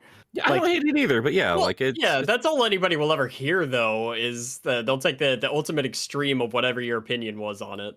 Like, it's like I knew it was coming and I knew it was gonna happen, but it was fascinating seeing the response to that one, because that's like my most disliked video, I think, probably, or at least by volume, like as a percentage. It's such a milquetoast opinion, though. Yeah, it's literally just like, this game's kind of mid. Here's why, and everyone's like, "You fucking shot my mom," and I'm, what the fuck, dude? You shot Maria Robotnik. Have that Golden Bolt kid. killed my grandma, okay? No, on like listen, I'm a Sonic Adventure 2 fan number 1 here, and fellow Sonic Adventure 2 fans, do better, okay? Like, you can't dispute the facts, obviously, and understand them, but you can still have a differing opinion in the end, So Yeah. don't be a dick. Yeah. Like, it's not hard to say, yeah, the best scene in that game is when Knuckles comes out of the sewer. That's just a fact. But like, like that aside, like everything else, it's fine. It is what it is. If you like it, you like it. If you don't, hey, it's fair. Yeah, you can't deny the sum of its parts, but like, Yeah. it's up to you to decide whether or not it's more or less. Yeah. Oh, and that was actually, here's the thing that people got really upset about with that one, which was that when I started breaking it down, and I realized partway through like doing the research that, oh yeah, this is the first Sonic game that a couple million people played. Yep. And that's part of the reason so many people hold that game so near and dear, is that it was their first. It doesn't mean that everybody that liked that game had to have been a child when they played it, but like, that 5 year that 5 year age gap between people that grew up with a Dreamcast and SA1 and people that bought it on GameCube in 2000, like let's say a few years later, those two console generations have a mile between them in age. Yeah. And like that determines everything. Yeah, And the thing is, like, no, sorry, Nick, go on. it just still sends chills down my spine when I hear people say they associate Sonic with a Nintendo because of that game. Just makes me sick. Going back to bed. The thing is, like, there will be people denying things, like denying that your favorite Sonic is necessarily going to be the one you grow up with, and I get that, but you got to understand that for a lot of people, yeah, the first one they play or their introduction to it is going to be this magical experience, and nothing else is necessarily going to top. Yeah. Which is, I think, why a lot of people's favorite Sonic game is also Sonic Heroes, because in the same vein, it was the first dedicated Sonic game to the new wave of Sonic being on all these different consoles and such. Yeah. It's like, more on PS2 in the UK than it did on GameCube worldwide, as far as I know. And I'm special, I'm unique. Like, my first Sonic game was Sonic 1, and then after that, Sonic 2. I grew up with the Genesis games, and I prefer the modern ones. I prefer the 3D ones. But, like, I'm not going to deny that it's a very common thing for people to have much more sentiment towards what was their first one, like... Yeah. Well, and that's double. Like, again, part of what I tried to do in that video was say, hey, it's worth noting that this is still Sonic Adventure 2. 2. Like, 2. Like, even though like it had to simultaneously be, and they didn't know this during production, it had to simultaneously be a completely different game that could introduce people to Sonic, and also was meant to be a sequel to Sonic Adventure. And it is, like, thematically, if you count all the story that they forgot to write. But, like... You son of a gun. Jesus Christ. I'm wrong. Like, what was it, Chris? It was the Japanese fucking game guide for SA2 that explains some of the shit from Sonic 3 that ties into SA1. The perfect strategy guide for Sonic Adventure 2 in Japan has like a log entry in the character of Rouge the Bat about the Shadow Project, and fills in some of the backstory there. And I'm like, why? What? And that came out like a year after SA2, I think, right? I don't remember that much, but I think it came out after, because I think I looked into it and I was like, what the fuck? It's not even like, it didn't even come out at the same time. I feel like I need that book now. I think we still have a translation online somewhere. Like, if you just search SA2, The Truth About 50 Years Ago, it should come up. It's just a few paragraphs, but... God, you guys are a gift. You're a gift that keeps on giving. Yeah. I mean, that's... that in the video.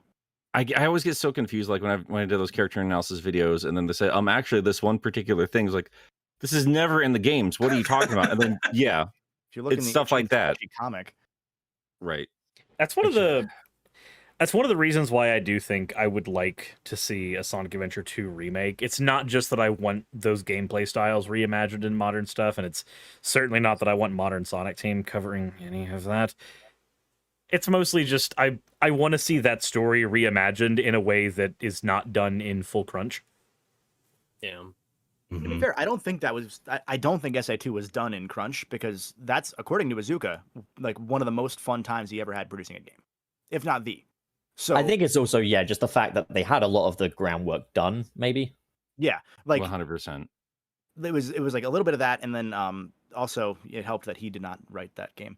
I probably did a little bit towards it. Yeah. Oh man. Yeah, it would have been cool, right? Like to see those games remade as a package and like some more connective tissue between the first and second game. That fans have tied that stuff together relatively well, I think, but none Yeah. of it's like real, right? Well, there you no, go. Like that's the thing, right? Like that's why Ian Flynn works so well as a writer for this series because like He brings things again, together. He's really done it good at with the my own connective videos. tissue.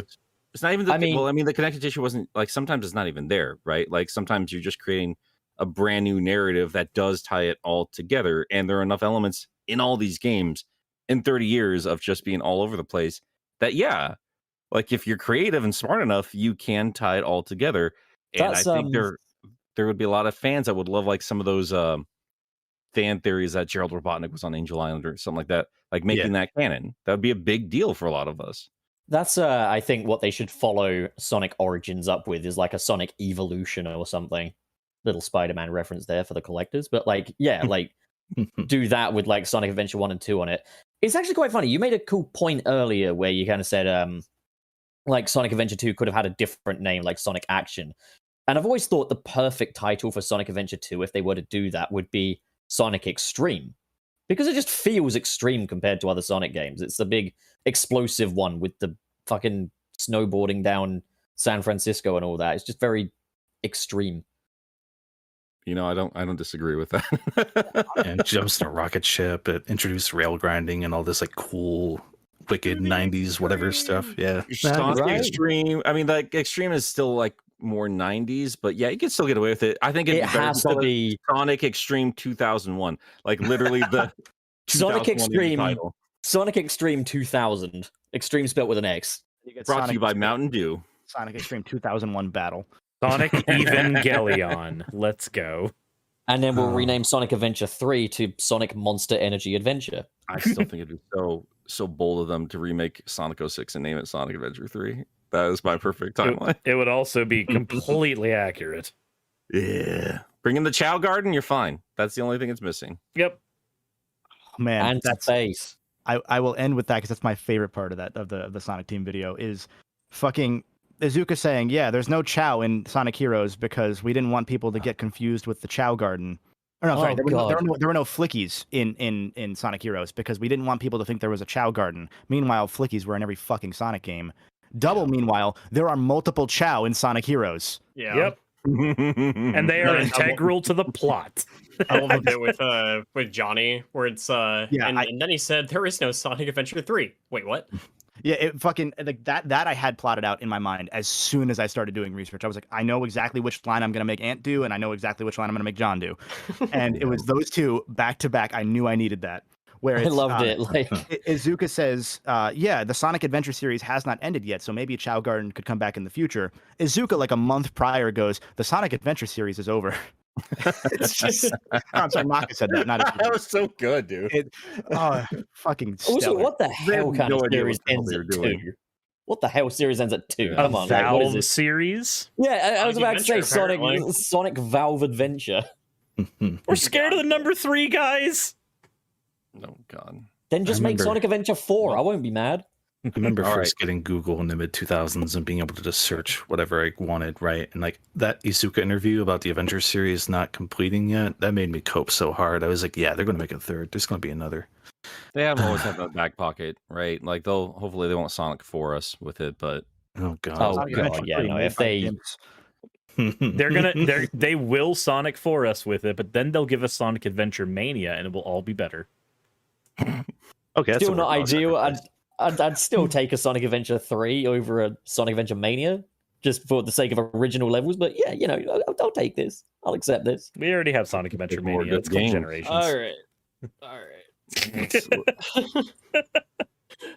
All right. Fuck you, Wayne.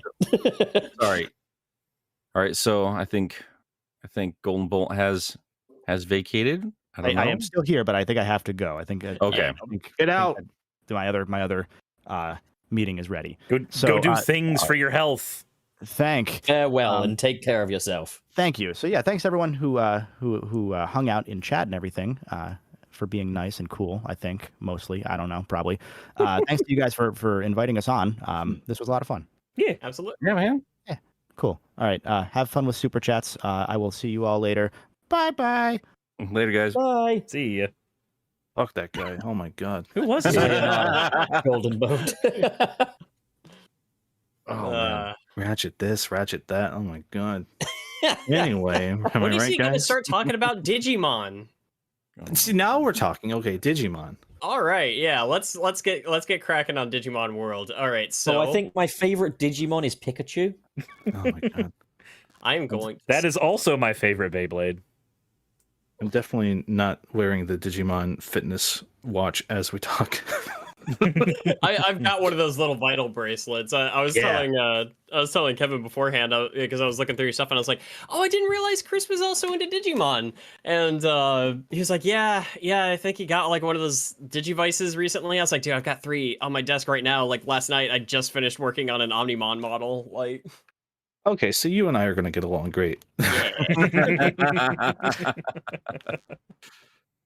my god. Well, I mean, Chris, did you have any other things you wanted to touch on? I feel like we managed to actually hit just about all of it. There was some interesting stuff we like brushed against with like how these big essay videos kind of take off and how it kind of shapes the weird discourse of like these weird insular bubbles we're in. Mhm. But I think we brushed up against that enough. And also I think Kevin would be really good to have around to talk for that. But it's an interesting thing, right? Like it's weird how something will come out like that Ratchet video we did not name, but I think we all know. And even in that video, that guy's like, yeah, this game is fine. It's fun. But like, here's all the problems I have with it. And then people watch that and their takeaway is like, oh, okay, this is the worst video game ever made. It's like, what? Which I do not think was his intention. Yeah, I'm very certain that wasn't his intention. And like, I watched a follow-up video from him being like, hey, it's just not for me anymore. Like, I don't really want to cause anything like that when it's just like patently not made for me. And I was like, I respect that a lot. That's very welcome mature. back. I heard my name in the call. So I was Hey! like, yeah, I think I could pop back in. I'm in a waiting room. So I summoned him. Hi, welcome wait, back. who's this guy? I'm here. Yeah, I was still watching while I was waiting to see if they're going to cancel on me because they might. And so I'm going to hang out until they show up in the Zoom call. Something I actually wanted to ask you guys since you're both here now. And I don't know, again, apologies for missing so much of the show. I don't know if you guys had kind of brushed on it or not, but like comparing Ratchet and Clank to Sonic the Hedgehog in terms of like how many games have come out, like how much effort's been put into these games, like, the development of these games versus one another, especially considering that I would say Sonic has consistently been more popular than Ratchet, but Ratchet has put out consistently more higher quality video games. See, there's I a find fascinating wild. part to that. And this is not going to start any war debates, I promise, is that I think I did the math, and I think Ratchet has generally been higher selling as a franchise since it started than Sonic. Oh, really? I believe, especially when you count the PS4 game, because the PS4 game is somewhere in like the 5-6 million range by itself. There we you don't go. have exact numbers, but it was Insomniac's most successful game ever, so it had to be above Spyro's 5 million, up until Spider-Man, that is. And that's not counting digital sales that came after 2018 or whatever, because we only heard that in 2018 because their community guy goes on forums and argues. So he's interesting. Anyway, yeah, it's one of those things that I've realized over time as I've seen like how embittered the Ratchet small fraction of community has been. It's just a smaller Sonic community because no one talks about Ratchet and Clank. Like Not if the you look at great Ratchet and detail, Clank yeah. Discord, it's like me and like 2 other people. Like it's Right. me, Jay's reviews. There's a guy, I think his name's JebTube. I think So it's just where you're taking part of the Sonic, yeah, folks Yeah. too, because they're very, very They're famous in the big Sonic in the fan Sonic base. community as well. Yeah, Yeah. and it's like those dudes, and a lot of that probably is off the back of Sonic and people watching because they're watching for the channel rather than watching for the person, which is probably a good thing with a lot of this stuff on YouTube because hey, but yeah, it's so fascinating because like Sonic has such a louder community because it's been so ingrained over the years that they consume more. Also, the fact that there are a lot of kids that just watch stuff and consume it that way, like you don't get Sonic videos to millions of views without kids. Right. Mm-hmm. That's just how it be, but yeah, I've noticed that I've noticed a lot of that sort of like that tie where it's like Ratchet ran into the Sonic problem, where as it grows up, it loses people slowly but surely as they splinter away, and then they get mad that it's not for them anymore, and all that sort of stuff. But I said earlier that Rift Apart did a masterful job of being able to do what Sonic has been trying to do for a long time, which is tie every sub fan base into like one game that appeals pretty well to everybody. It may not be for every single individual, but there are callbacks to the PS2 games, there are callbacks to the PS3 games, there's callbacks to the PS4 game, which is what more people have played than any other one. And it's a sequel to a fucking PS3 game that came out 2 days before the PS4. It's also a sequel to a Crack in Time. It's also a reboot. It's everything. It's and the fact that they pulled that off when in 2020 they had to rewrite the story from scratch. Hey, pretty fucking good. Sad to It's remember so we orbited that as Sonic fans with Generations, right? Like that was pretty close to Well, accomplishing those goals. yeah. Well, yeah, I I was think they were going to desperate for that say. in Forces. Like that was what they were trying to do in Forces. Yeah, I was about to Mm. say, do you think that's what the mandate was there, and they just did it in a very ill-informed way? Because again, Sega execution is everything. Yeah, I just don't think they're very good developers, if I'm honest with you. But I and I know I'm negative quite a bit about it, the grumpy old Sonic fan in the room. But again, I do think that we're in for a better time. Like the game that they are showing off to us. I mean, once again, it is promising us like a lot of things we've been hoping for. And again, the biggest thing for me is they got Ian Flynn on board, which tells me they are trying to, at least lore wise and character wise, they are trying to bring this, all under one roof, which I certainly appreciated. But yeah, man, like I don't know, like when it comes to Ratchet and Clank specifically, I do appreciate your videos because like I've not properly sat through every single one of them. So from the outside looking in, it looks like they've been a pretty consistent brand so far. Like I'm just looking at it in like purely gameplay wise, but yeah, like the more nuanced conversation bits are what make it so interesting. That's why I've kind of embraced just being a Sonic fan in general, is because yeah, there are other people out there that do care about those little details that make all the difference to us. And yeah, I don't know. Your videos are great. That's what I'm trying to say. Well, thank you. Yeah, I make a lot of comparisons between Ratchet and Sonic because hey, furry anthropomorphic guns, Sure. all that stuff.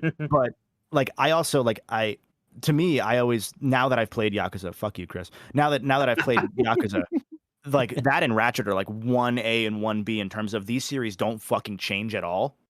And then when they do, it's like, oh shit, like Yakuza 7 and Rift Apart are like, hey, we actually did something new for the first time in 20 years.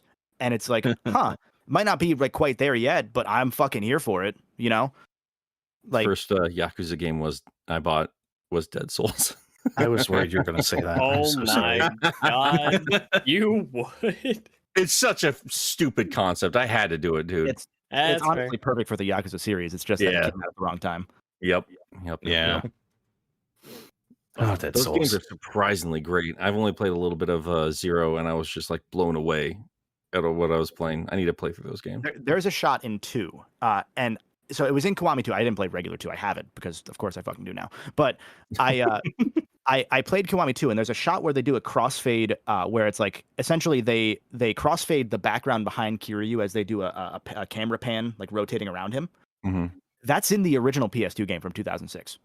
Like they did like a shot fade, and it's all pre-rendered, obviously, but like Right. they did like an organic looking transition from an interior to an exterior around this character model while rotating the camera. And when I saw that in the PS2 game, I was like, holy shit, why does nobody talk about this fucking franchise? And now people do a lot more, and people already had been around that point, but like play Yakuza is what I'm saying. Yeah. Very good I scene agree. from a very good Yakuza series. is good Shenmue. Yeah, Yeah. that is the best descriptor of it. Of course, nowadays you do still have to explain to most people what the hell Shemnu is. So, Yeah. oh man, good times. Oh, should we get to the super chats? I think so. Get to the super chats. Yes, All we right. should. Yeah. I'm on So, borrowed time here, so I meant to just leave at any point. So That's Yeah. fine, dude. That's fine, Uh, man. We understand. normally how we do this is we just kind of go to rotation order. And we just kind of read off the super chats that I left in the back rooms here. I guess they're starting under Nick's tombstone. And so it'll usually go Pup, Nick, Cirrus, myself, and then the guest. I guess we got 2, but if we're going by the icons on the table, I guess we'll do Chris, and then we'll do Kevin.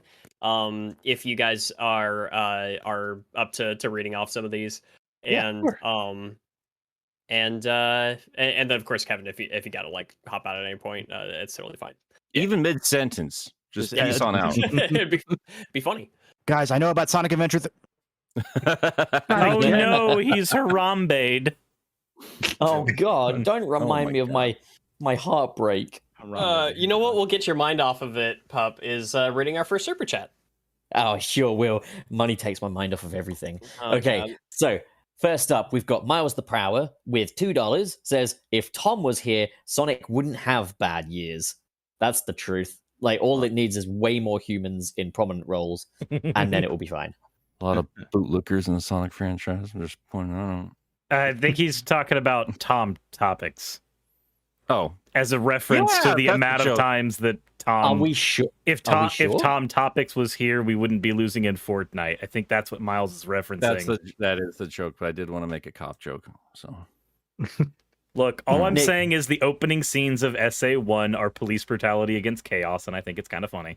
Oh, Jesus It's true. They never asked him what his deal was. He just They kind of didn't. They just started shooting him.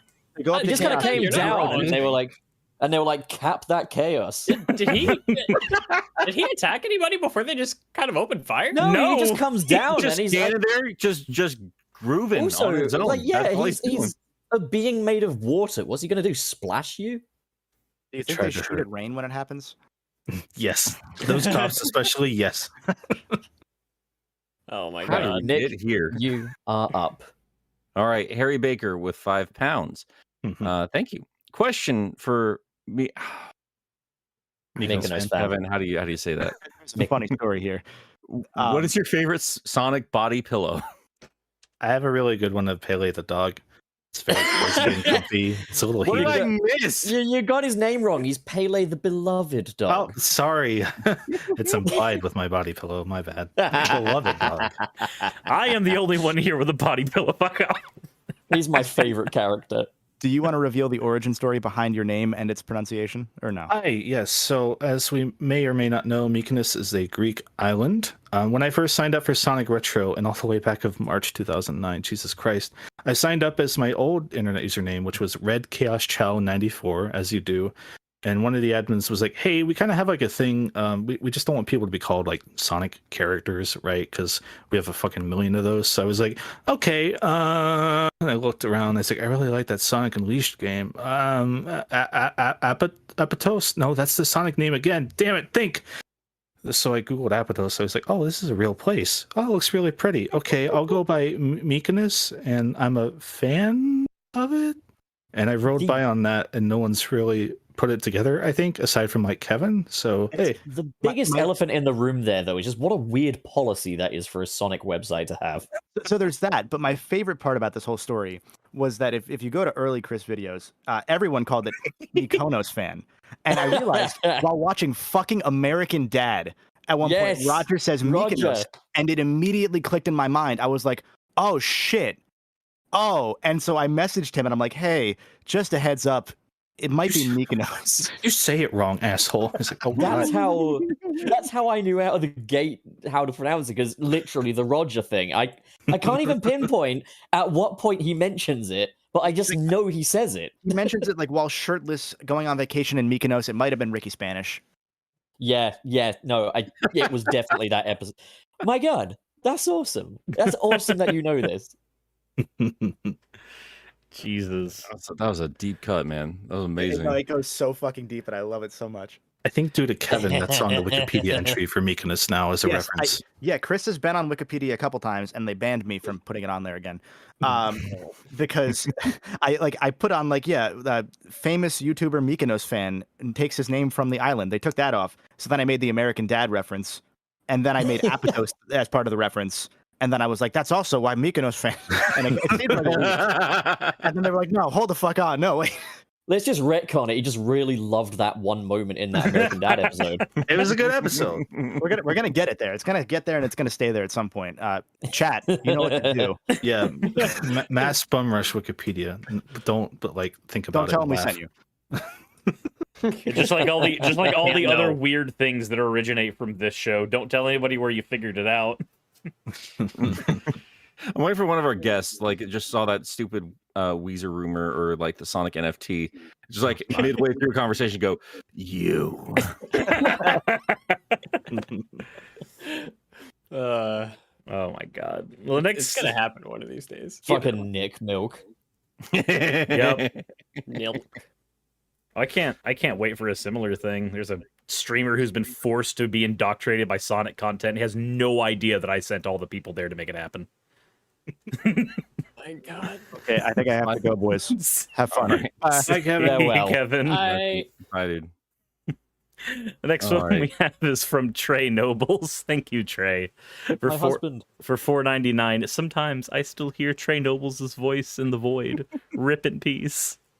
That's Nick. That is a reference to the fact that you weren't here. And we were like, who sat here in the past? I was like, I think it's Trey. I think it was Trey, right? Fair Wallace? enough. I'm ready. I'm ready for all kind of ripping I'll hear from, because I am going to go back and listen to this for sure. Yeah. Absolutely. 'Cause, like, even if I wasn't involved, like even if I knew I wasn't going to be here, like like when I jumped in the middle of the conversation, it's like, man, I'm already into this. This is awesome. It's good Good chat. job, boys. Good job. This thing about missing your own podcast is finally being able to listen to it. I guess what we're trying to say is we don't fucking need you. Yeah, that's fine. That's fair. Game apologist imposter syndrome arc. God, yeah. Nope, that's my shtick. Well, it would be my shtick, but I think feel- Spirits is a little more qualified for it. I mean, I I feel literally bad for did just laughing. record a thing about imposter syndrome, like the comic book. So You Oh, are right. you are literally Surge. I can't wait for you to Literally. There's a leather jacket. I can't wait for you to beat the shit out of Metal Sonic. I like Oh. how her criticisms of Metal Sonic are basically the same as mine as well. Yeah. No, I don't know, man. Like, I can't wait for people to be like, yeah, but Metal Sonic, and I'll be like, yeah, it was fine.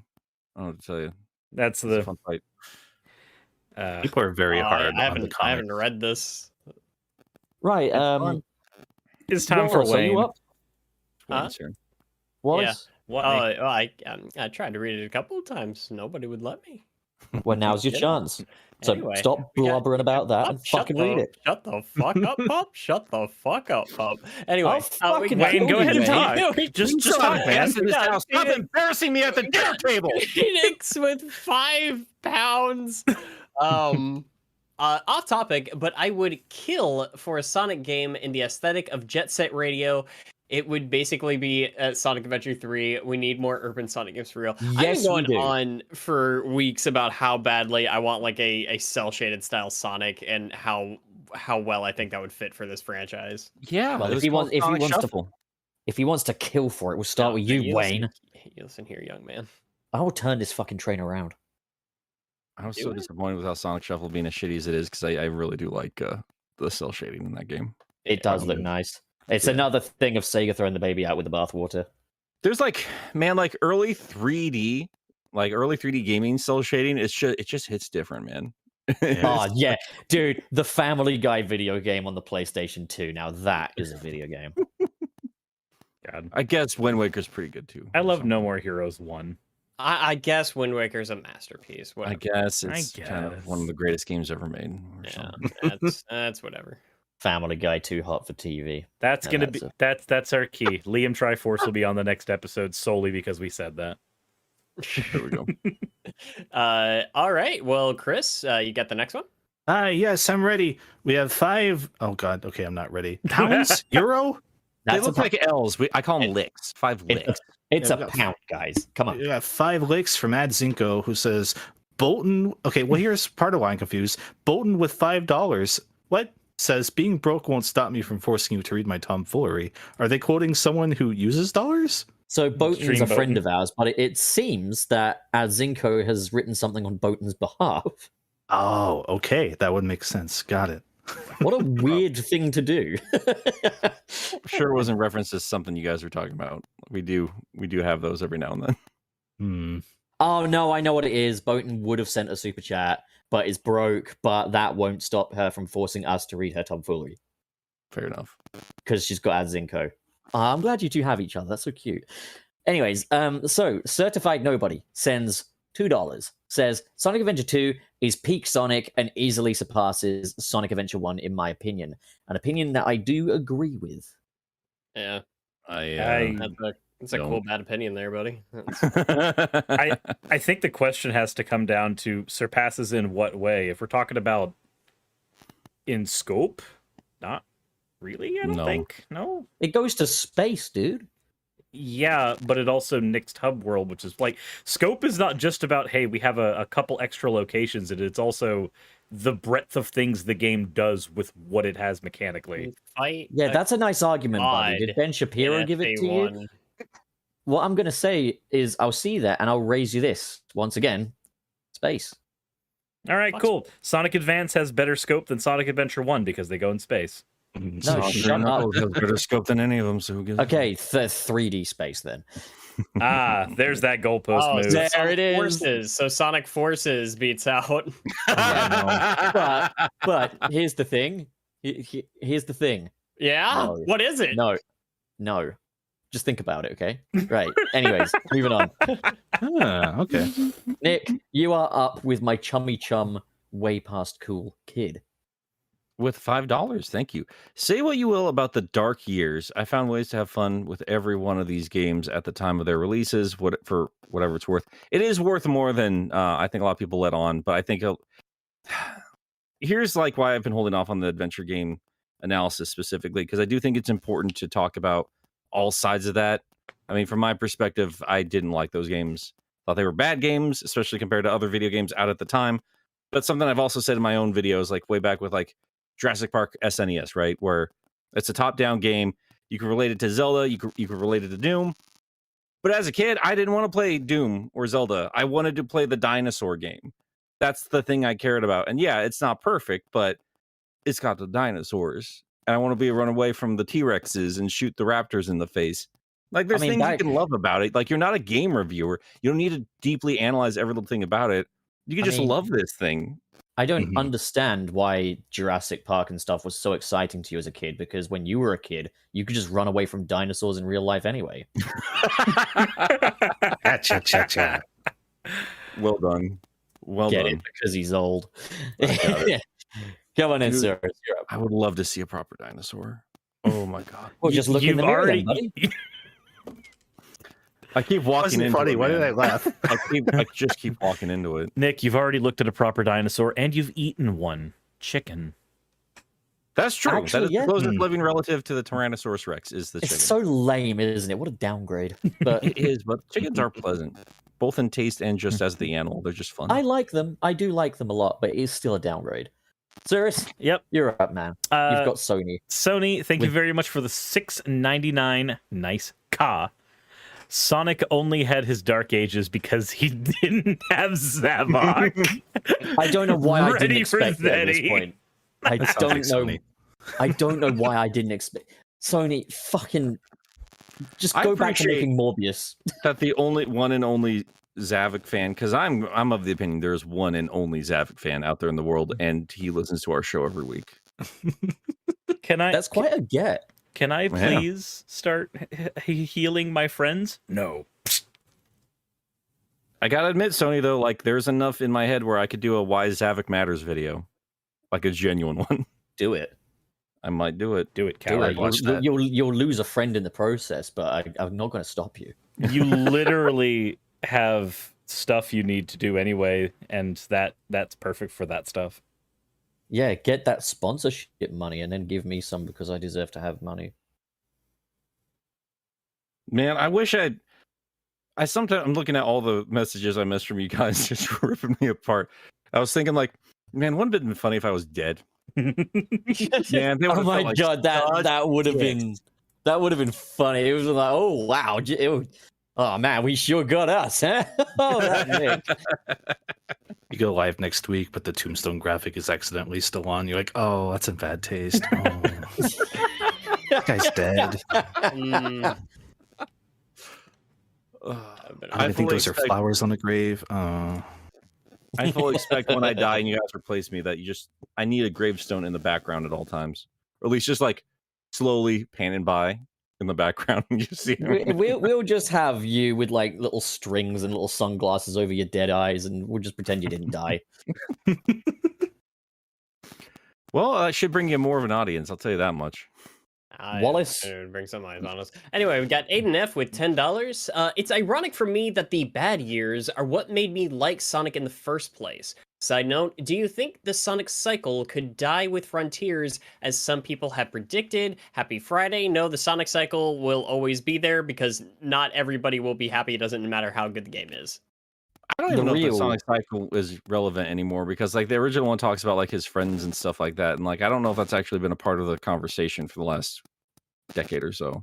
Yeah. The real Sonic cycle was the friends we made along the way. Also, Nick, you might want to just twist your microphone jack just a little bit. Oh, is it getting a little weird on me It's again? doing the fuzzy wuzzies. All right. Well, hopefully it does something. Sorry, guys. I don't really That's have okay. a microphone jack. It's Sometimes you It's just on can't. it's on a soundboard. yeah. Sometimes you just can't jack it. You know how it is. Anyway, Nicholas. Hi. I am going to call you that. You're up. Okay. We have $5 from Black Yakuzu 94, who says Sonic will never truly reach its full potential as long as Sega is breathing down the devs' necks with deadlines and trying very hard to jump on trends. Maybe don't worry about moving the jack around. what? That's better. Yeah, that worked. You fixed it. Okay. Okay. All right. All right. So I do agree with what Black Yakuza 94 had to say. Mhm. Very How much much- a how much more to Sony say from that? Spider-Man situation. So next up is our pal Jamal with $2. Says, Happy B Theory Day. Milk Bros forever, guys. Winky face, thumbs up. And then Jamal follows up with another $2. Sirs, can you get Pup and Wayne to say "ara ara"? Are you fucking kidding? Why specifically us two? And Why why not make Nick? Sirs do it? Well, you know why with Cirrus. Oh my Oh, god, Nick. your microphone. You literally are becoming Electro. I don't know what to tell you guys. I'm sorry. I think you need a new wire. He's gonna Something. become the Yeah. Joker. Well, Cirrus, come on then, give it a go. I'm not the one who was asked. You were asked. It says, Cirrus, You were can asked- you get Pup and Wayne to say ara Yeah, ara? Pup and Wayne, can you both say ara ara? There you go. No, there you go. He can't. next super chat. I mean, what is the canon threshold for ara ara? There is that's not one that there's actually a price on. Oh, That's just channel points. well. So do we have to say it or like? Oh, Yeah. yeah, Pup, we have to. I mean, say it. I don't know. Did he not get his money's worth by Cirrus trying to get us to say Come it? on, come on. Don't be It's a the- Cirrus about it. Just say it. I feel like it's the attempt that matters, right? Okay, Wayne, you do it first, man. Come on. I already did it last night on the Fortnite stream, but I did it last night on the Fortnite stream too. Come on, like, Did you? oh, I can't top that, so I guess I just won't. you bitch. So Why don't, you defeatist. guys, why don't you guys split the auras, right? Pup, you do one, Wayne does another. I've already done mine. Fuck Pup. Ara. Okay, there, you got it. You got the ara out of me. Right, let's. Congratulations. Now chat's I'm horny. blaming you, Cirrus. I'm blaming you for this. Wait, is that we're getting better? this Do- bad do you- behavior because What you if I learned it just- from you. What if I just say udder? Would that help? Udder. Is that better? That I learned works. by watching you. We got enough milk in this chat already, Pup. I'm gonna go get me a cow and suck on its udders. What? Let's not scare. All right. Anyway, moving right along. Milk bros Cirrus, forever. This Cirrus, is- can you please take the next super chat? I regret ever becoming part of the VTuber community. Anyways, You next should, one is I would from too. Cav15. Thank you very much for the $20. I was so thrilled when I heard FTA's voice. HFC got me into YouTube in general. So hearing Gareth again after, even after his internet leave in 2020 was incredible. Even though it was short-lived, all the guests were great as always. I appreciate it, but I don't quite understand I it. don't either. I was wondering if this would land. Okay, so in Golden Bolt's video on Sonic Team Catastrophe, he got a few people to guest voice, and one of them was a guy named Gareth, who used to run Find the Computer Room, which was an internet Let's Play channel. Still is. Before that, he was in HFC, which is Hellfire Comms, which helped inspire. Hellfire. Yeah, he was part of that way back when, and that's the one that helped branch off and inspire like Brain Scratch commentaries. So yeah, FTA Gareth, like all of us at Find the Computer Room were doing our thing, and then Gareth left in 2020 in like February, but Kevin got him to do a little cameo voice and come back to the internet. So I think this was like aimed at Kevin and or me, but yeah. That is a throwback though. Like Yeah, we're talking I like late remember 2000s. Yeah, this would have been like the era of what was it called? Like Retro Game Room or something? Like there was I can't remember now, but like there was this game review channel which always began with like this blue CGR Undertow. That's the one that I remember. Oh yes. I was just looking into that guy the other day. Yeah. That's nostalgia. Like I remember like slipping back into CGR Undertow like 2 years ago and like being like, oh man, I wonder what he's up to now. I was like, oh, he stopped. Yeah. That's a shame. Yeah. I remember That when guy's he going did. through it. I remember when he did his review of the Conduit. It was like the first review of that game I saw. A little bit of stuff. Man, what an Yeah. era. Like for real. Yeah, I do miss it.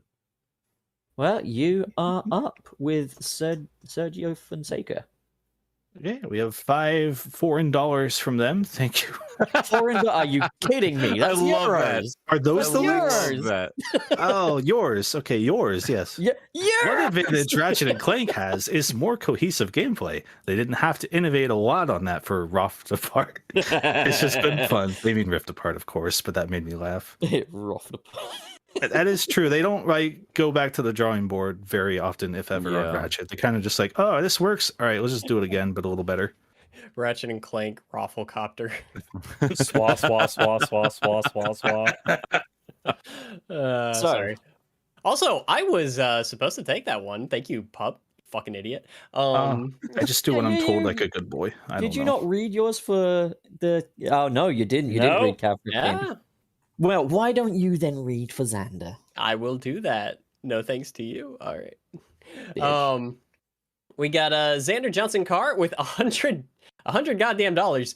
I asked Smackaroos, 100 big old frosty chocolate milkshakes. that one. I asked Pup to resend his stinky takes on Metal Sonic, but I have to clarify something. I agree with Pup that Metal should speak. I do, however, agree that he should share a voice and personality with Sonic himself, as I feel it would clash with. I do not, however, agree that it should share a voice and personality with Sonic himself, as I feel it would clash with Metal's design. See, how much better would that be if I'd read that? But so, if you want me to rescind my stinky takes on Metal Sonic, it's going to take a little more than $100, buddy. I'm just saying. I'm kind of a bit It of a. can be bought. I can be. I am something of a hooker myself. But in all seriousness, thank you so much for your generosity as always. And no, fuck you. I don't resend my stinky takes on Metal Sonic. Also, welcome back to the Golden Bolt. Hi, sorry. We're good. It was a quick appointment. Did he diagnose you apologies, with sir. dead? What was that? Did he diagnose you with dead? I wish. Mhm. They're relatable. Sorry, I had a doctor Sorry, thing you've for got chat. Ligma. Yeah, I got Ligma. No, I got Gabo. Yeah, I had a doctor's appointment that I had to reschedule for today. So they said I'd do a follow-up checkup and well, not checkup, but like virtual. Like, hey, you good? Cool. See ya. Well, Golden love Bolt, those. I guess. how So, would you like to read this super chat here that I've stuck this little finger point emoji next to so you can find it? Sure, I love fingers. Yeah. What? Why would you even Elden say Ring that? fan. This It's is fine. He's right. We have another $10 from Xander Johnson Carr, who says, I'd love for Metal to have a voice and personality of his own, but they should be cold and menacing as he is. I like him how he is. I think Mecha He Sonic should have just a he voice. just shouldn't speak. It just I'm- doesn't I- fit him. I just feel like if the whole thing is that he is Sonic's duplicate, his parallel, he should act like a bad Sonic. Well, Like, here's that's the thing just- though. Eggman's sick of his shit. Why would he want him to talk? Yeah. Well, because that Egg- would go against he, like he literally removed all that shit in Rivals. Yeah. Well, maybe there should be a game where Eggman's like, okay, maybe just for an afternoon. I mean, who's to say that? I No, mean, that's when whoever he wants to said that talk he to was him. supposed to be Sonic's parallel, I think he sees himself that way, but really all he was supposed to be was just a Sonic that Eggman. I could mean, control. surely at that point, then, if Metal Sonic is like supposed to be kind of intelligent, like surely he'd realize, wait a minute, I'm not Sonic because I'm not fucking insufferable. There can It only sounds like be a great off panel for the comics. This feels like they should do like an arc for Metal Sonic where he has a shocking realization that no, he's not the real Sonic, You want and then he Son- you want- becomes. There was a moment kind of hinting towards that in the Metal Virus arc where he like Well, yeah, like they could That's have, a cool moment. they could You have really one where want he Sonic- goes. I'm sorry. Do you really want Sonic to address the Turing test? Do you, Yes. do you really Yes. think that's And- something that this series is capable of? They should do that, and then they have him go on a little road trip to meet Bill Gates to get him to install like a Sonic AI into him, and then my Bill God. Gates adopts him as his son, and then there's like a father figure thing where Eggman's like, "Oh, we'll see, he loves Wait. me more. Come here, Metal Sonic, come to Daddy," and then Bill Gates is like, "No, come here, Metal Sonic, I'm your father." Didn't No, Sonic already address the Turing test in IDW when Mr. Tinker was like, "Who would give these robots sentience just to torture them? How cruel!" I'm Well, gonna then say we'll you do it made all of again. that. I'm going to say you made all of that up because I don't know what that is. But yeah, no, have Sounds Bill like a Gates Reddit be the post right father. there. Have Bill Gates be the father of Metal Sonic, is what I'm trying to say here. I like No, his because angry Bill Gates- noises in Team Sonic Racing. Bill Well, have Gates both. refused to buy Sega, so he would never be the father of Sonic. Well, no, that's how they kind of do it as like an in-joke thing. He didn't buy the real Sonic; he bought the fake one. He's behind the curve in that regard. It's a satire. I still The voice think is making him do a lot. one of Metal's best moments was during the Metal Virus arc in IDW, and what made it work was that he didn't speak. Well, You put everything together. Yeah. do you know the definition of insanity? What does that have to do with anything? Why- It We're is not ex- doing the same things over and over again and expecting things to change. But we're not expecting different results. We're expecting the same ones. Yeah, but you can't do the same thing over and over again with the same results. Yeah. Wait. Man, I don't buy a Wait, Big Mac and no, expect no, it to eat a fuck, fish that- fillet. What are you talking about? You can't just release Spider-Man 1 again and call it Spider-Man 3. You got, you got to do, Gilly. this is the, you don't understand, man. This is the zest of life. Taste it with me. Taste it with me. Taste the zest. Nick got the kiss from Princess Elise. Oh, Nick's back. Did he get a kiss from Princess Elise? I think cry. some of my brain cells traded death status with Nick. This is the new B theory. Well, anyways, who's supposed to read next? I It was it's you. $0 it's- from Game it's- Apologist who says, "Oh my god, I'm so sorry, boys." Yeah,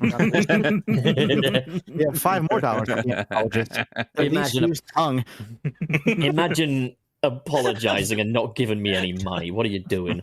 He's not the game apologist. He's the I'm late for Sunset City apologist. So, Even when I don't have to drive anywhere, I'm still late for work.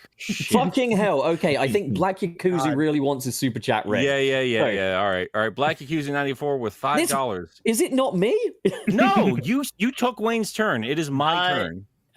No, I didn't no, take Wayne's no, turn. he I just gave swapped- Wayne's He just turn swapped to Chris and I's Mykonos. turns. It's been a Yeah. very long time since I've done a super chat. I think it's my turn at this point. Yeah, well, maybe if you came in on time, you'd get to read more super chats, wouldn't you?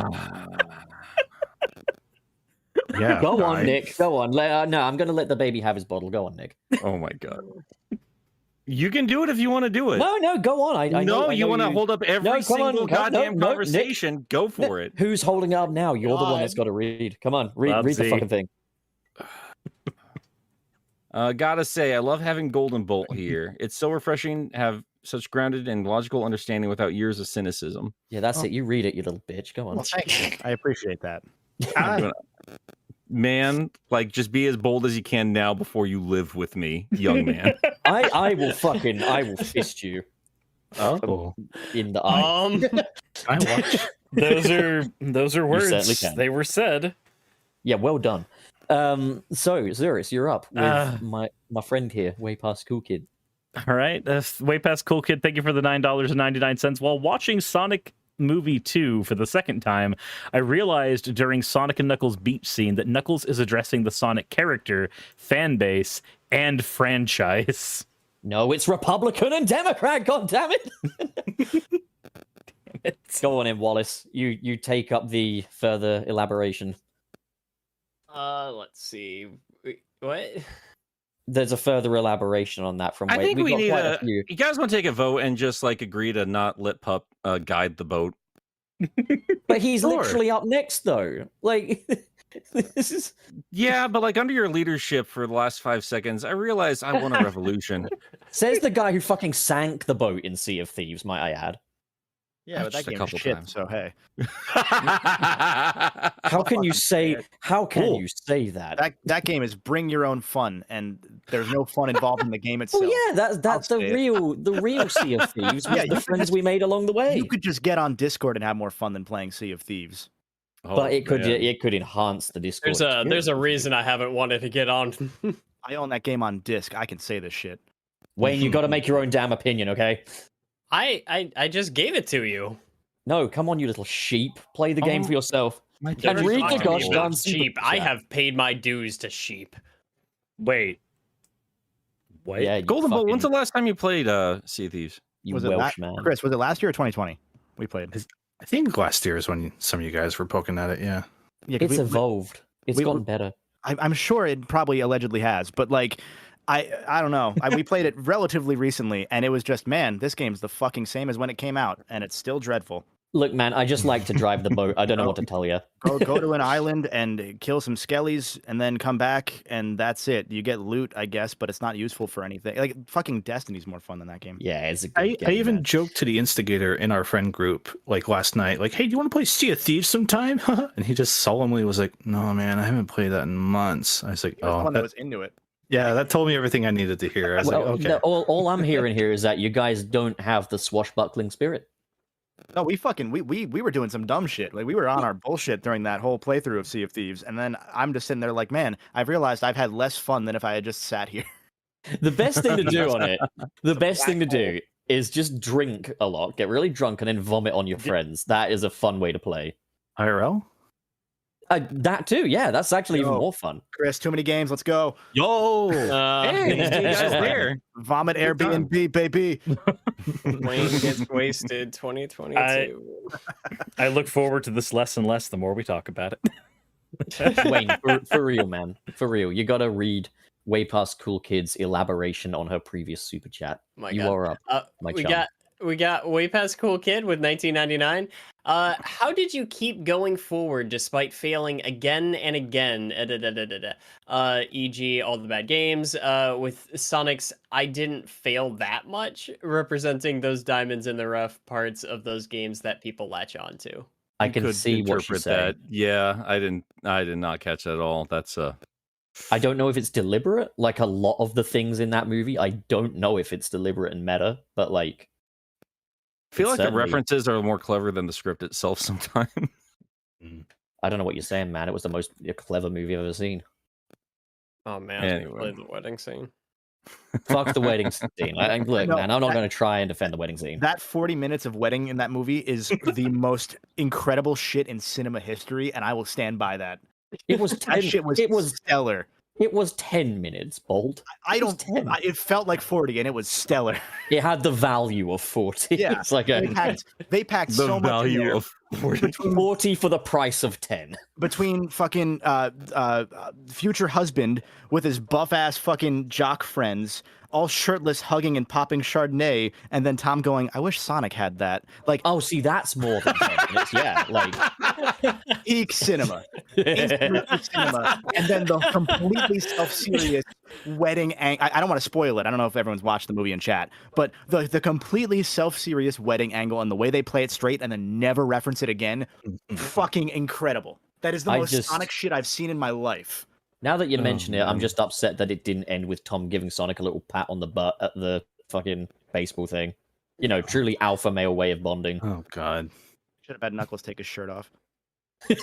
How the fuck? I mean, if it was directed by It's Ken just the Penders, then that would have happened Oh, yeah. probably. We'll see those Ken Penders legs finally. He's just got these nasty, swollen echidna nipples. Let me see his chicken penders. So, anyways, That was a word I heard. Mykonos fan, you are up with another Way Past Cool Kid. Do you need me to emoji it or nah? No, I got it.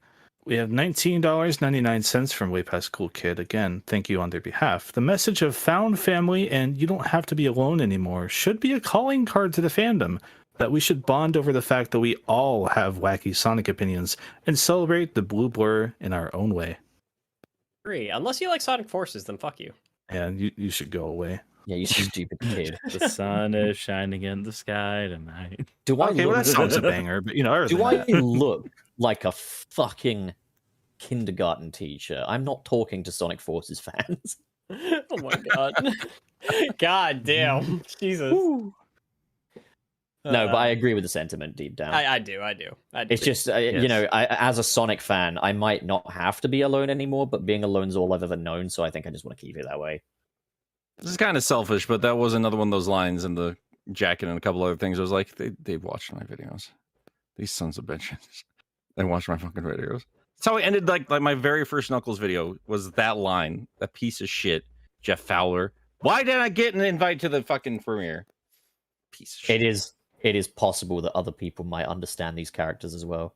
Nope, it's impossible. I'm suing everybody. He's the I only one fucking allowed know, to do comic analysis. He's the only one allowed to do character analysis.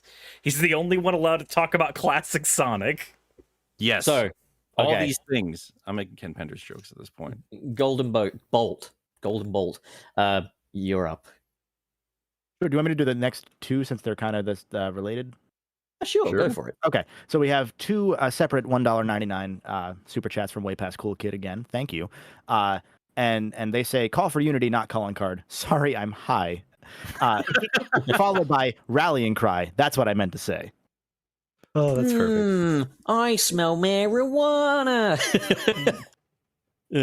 Well, we Legalized. have our patented missing Wait. name from Wayne. Oh, Wayne, come on. Okay, who was it? That was like Aki Dave. Right? It was Wait. Aki Dave. Listen, Wayne, how do you keep fucking this up, man? Fine, you're doing the super chats next week. No, you were the one that wanted to do it. Every time I tried to do it, you called me a bitch. And I was just like, okay, sorry, Wayne. I'll be nice to you, Wayne. I'm really sorry, Wayne. I respect you. Whoever could gets the aux possibly cord go faster wrong? shuts up. Fuck you and your auxiliary cord. Your taste in music shit. Oh, I'm going to play copyrighted music so you get taken down. start playing the Spyro soundtracks. Apparently, that's a hitter right now. Oh, wait, no, Yeah. yeah, the Spyro soundtrack, good, man. Yeah, I'll go with Oh, that. it's really good, but yeah, no. Apparently, like it's starting to because they did like an official release. Now, a bunch of content that had like Spyro music playing in it is starting to get hit. Oh, That's the worst thing in the world. I hate that. I woke up Yeah. to 4 copyright emails because of that shit, and I was like, "What? This is a private stream. What?" That's such a Whatever. dick move. Like, it's hide, it's Chris. literally... Apparently. I was so excited when that started too. I was like, "Yeah, the Spyro soundtrack should be on Spotify. That's cool." And like Stuart Copeland's out there talking about it. I'm like, "Yeah, all right, cool." They've been ruined delayed like 3 separate times, and he keeps coming back like, "Yeah, guys, sorry, I don't know." And then this shit hits. I'm like, okay. It came from a good place somewhere, at least. I Oh, well. hate copyright. I don't like the Spyro soundtrack. Oh, shit, I'm up, aren't I? Yeah. Wait, no, sorry. Did Nick just say he doesn't like the Spyro sound? Oh, I Nick, guess for we're fuck, kicking just- Nick off the I'm podcast. choosing just peace. once, just once, take a W, man. Just once. Okay, so Phoenix is up with £2. Am I the only person that likes Sonic Unleashed? In the Post world, more yeah. pictures. There's not a single other person on Earth that likes Sonic Unleashed. No, no one likes I- Sonic Unleashed. Phoenix, you I should thought- sue other people for liking Sonic Unleashed. Is I what thought you Pup should was do. the only. I thought Pup was the only fan of Sonic Unleashed. Did he post It is 4 true, pictures to I go am, with but- it? I did. Well, no, I actually declared. Okay, I'm not even asking. I'm declaring I am the only one who likes Sonic Unleashed. It's just a My. known fact. It's canon. You got to have confidence when making these statements, man. Like, no time to ask. You said it with aplomb, so I think I believe you. Thank you. See, this guy right here. All right, so go Kenji with 5 foreign dollars. I love that, and I'm using that forever. Tom in a Virtual Cop spinoff from Sonic. I'd watch. fucking play I'd that. watch Tom shoot people. I want it to be Tom Topics though. Can it be him and not actually the Tom Wachowski? Oh, that'd be fun. I mean, if they're gonna do like a spin-off of Tom, might as well just do Waku Waku Patrol Car. Wayne, can you just do a brief improv bit of Tom Topics in like a Virtua Cop spin-off? I don't know that much about Virtual Cop, to be honest. Oh, you're What do fucking you know about useless. cops? You Can you fucking just- liquor. Can you just be funny for 1 second, man? All right, I'm gonna need you to put the drugs down on the ground. I hear you breathing a little too harshly. I'm just gonna go ahead and start opening fire. All right? Wait. No, Wait, no. dude. No, I am pretty sure that your socks are rolled up a little too high. And I'm gonna start shooting. So anyway, I just started blasting. Wait, you gotta do Tom Topics arresting way past cool kid on suspicion of possession of marijuana. I'm not wasting all this time on this. Just quote Training Day with Tom's voice. God, I hate that guy. A lot of people sometimes wonder, Pup, are you serious when you make jokes about people? And no, I'm not. I genuinely do these things out of love. Except when it comes to Tom Topics. That Fuck doesn't mean you're guy. not an asshole. No, I'm not even fucking. Shut up, Nick. No one fucking asked you. Shut up. He said you're an asshole, not an asshole. Okay, so who's up next? Anyway, I've lost track. Who's up? I think it's Nick. Yeah, Mr. Krabs with $4.99. I'm the one who sent all those Sonic video when Cirrus mentioned it. Yep. What? Mr. When I mentioned Krabs. the streamer who doesn't like Sonic stuff and has been like slowly been indoctrinated into Sonic stuff, Mr. Krabs is one of the people who's been helping with that a lot. They're on the front lines fighting for the cause. I Yep. see. Thank you, Mr. Krabs. He likes You're welcome, money. boy. Now, this can't be the real Mr. Krabs because a Mr. Krabs super chat would have a minus before it. Yeah. We give him money. So, Cirrus, you're That's up. not the same. She's talking about I think Super Cirrus Chats. just did one, didn't he? No, I was commenting on the one from Mr. Krabs. okay. The last one is from the Evil Delic. There it is. Thank you very much for the £79. Nikuti Gatwa Pup, also for everyone else, Dulak. Okay, so it's pronounced Shooty Gatwa, but I'm going to say this. Why did he spell out Denmark so weird? Anyways, stop being racist. But anyways, to that I say, yes, I think he's a great choice. I haven't done a video on it because I'm trying to get out of the Doctor Who scene a little bit because the audience are just generally cringe. And I'm saying that as a Sonic fan who has a Sonic podcast. But like, yeah, no, I fully agree with the casting. Can't wait to see him carry it through. Surprised they didn't do another woman. But like, I'm happy with this choice. I'm not familiar with his work at all. Neither am I, but he's got the look for it. I did. We also have a surprise super chat from Stuart Gipp with £5. Sonic Forces rule. Stuart, I love you. You're a lovely, lovely human being. Oh, However, fuck off, if there was Stuart. if there was ever a prime example as to why some people shouldn't be allowed to have opinions, Oh, Oh, my. God, we I are would just treating show him them like your Twitter. He's been nothing but nice to us, but yeah, your tweets suck, bro. But I love you. I find he's a fascinating human being. No, I really would like to spend a day in his brain. I want to do it because I think there'd be so much to learn, and I think I afterwards I like would be that. an enlightened being. We can't tell. This is the thing. Like, we can't tell if Stuart is being sarcastic or not. We don't know if he genuinely loves Sonic Forces or. it's No, just giving us shit. I have some idea. It's a British people thing. Yeah, he's British. He's sarcastic all the time. Yeah, but then when you guys aren't, then your feelings get hurt, and I don't know. How to Are handle it. we? No, Nick. We got a Oh, charming sick. bot in Yo. the chat. Tinder follows. .xyz. Hell yeah, Wayne. What do you That's think my of that? favorite Always Yu-Gi-Oh talking, mechanic. and we always stop to mention the bot. Why didn't the link work, guys? You know who I miss? Oh my God, there are hot local singles in my area, 4.5 km away. I clicked the on. link, but I'm still a virgin. What happened? Right. No, what was I? Well, I had a fucking good thing to say, but I lost it. Never mind. Well, you can read the last super chat. I think we have 2 now. Oh, we actually. got 2 now. Yeah. Yeah, Okay, who wants to do the first of the 2? I think it's your turn.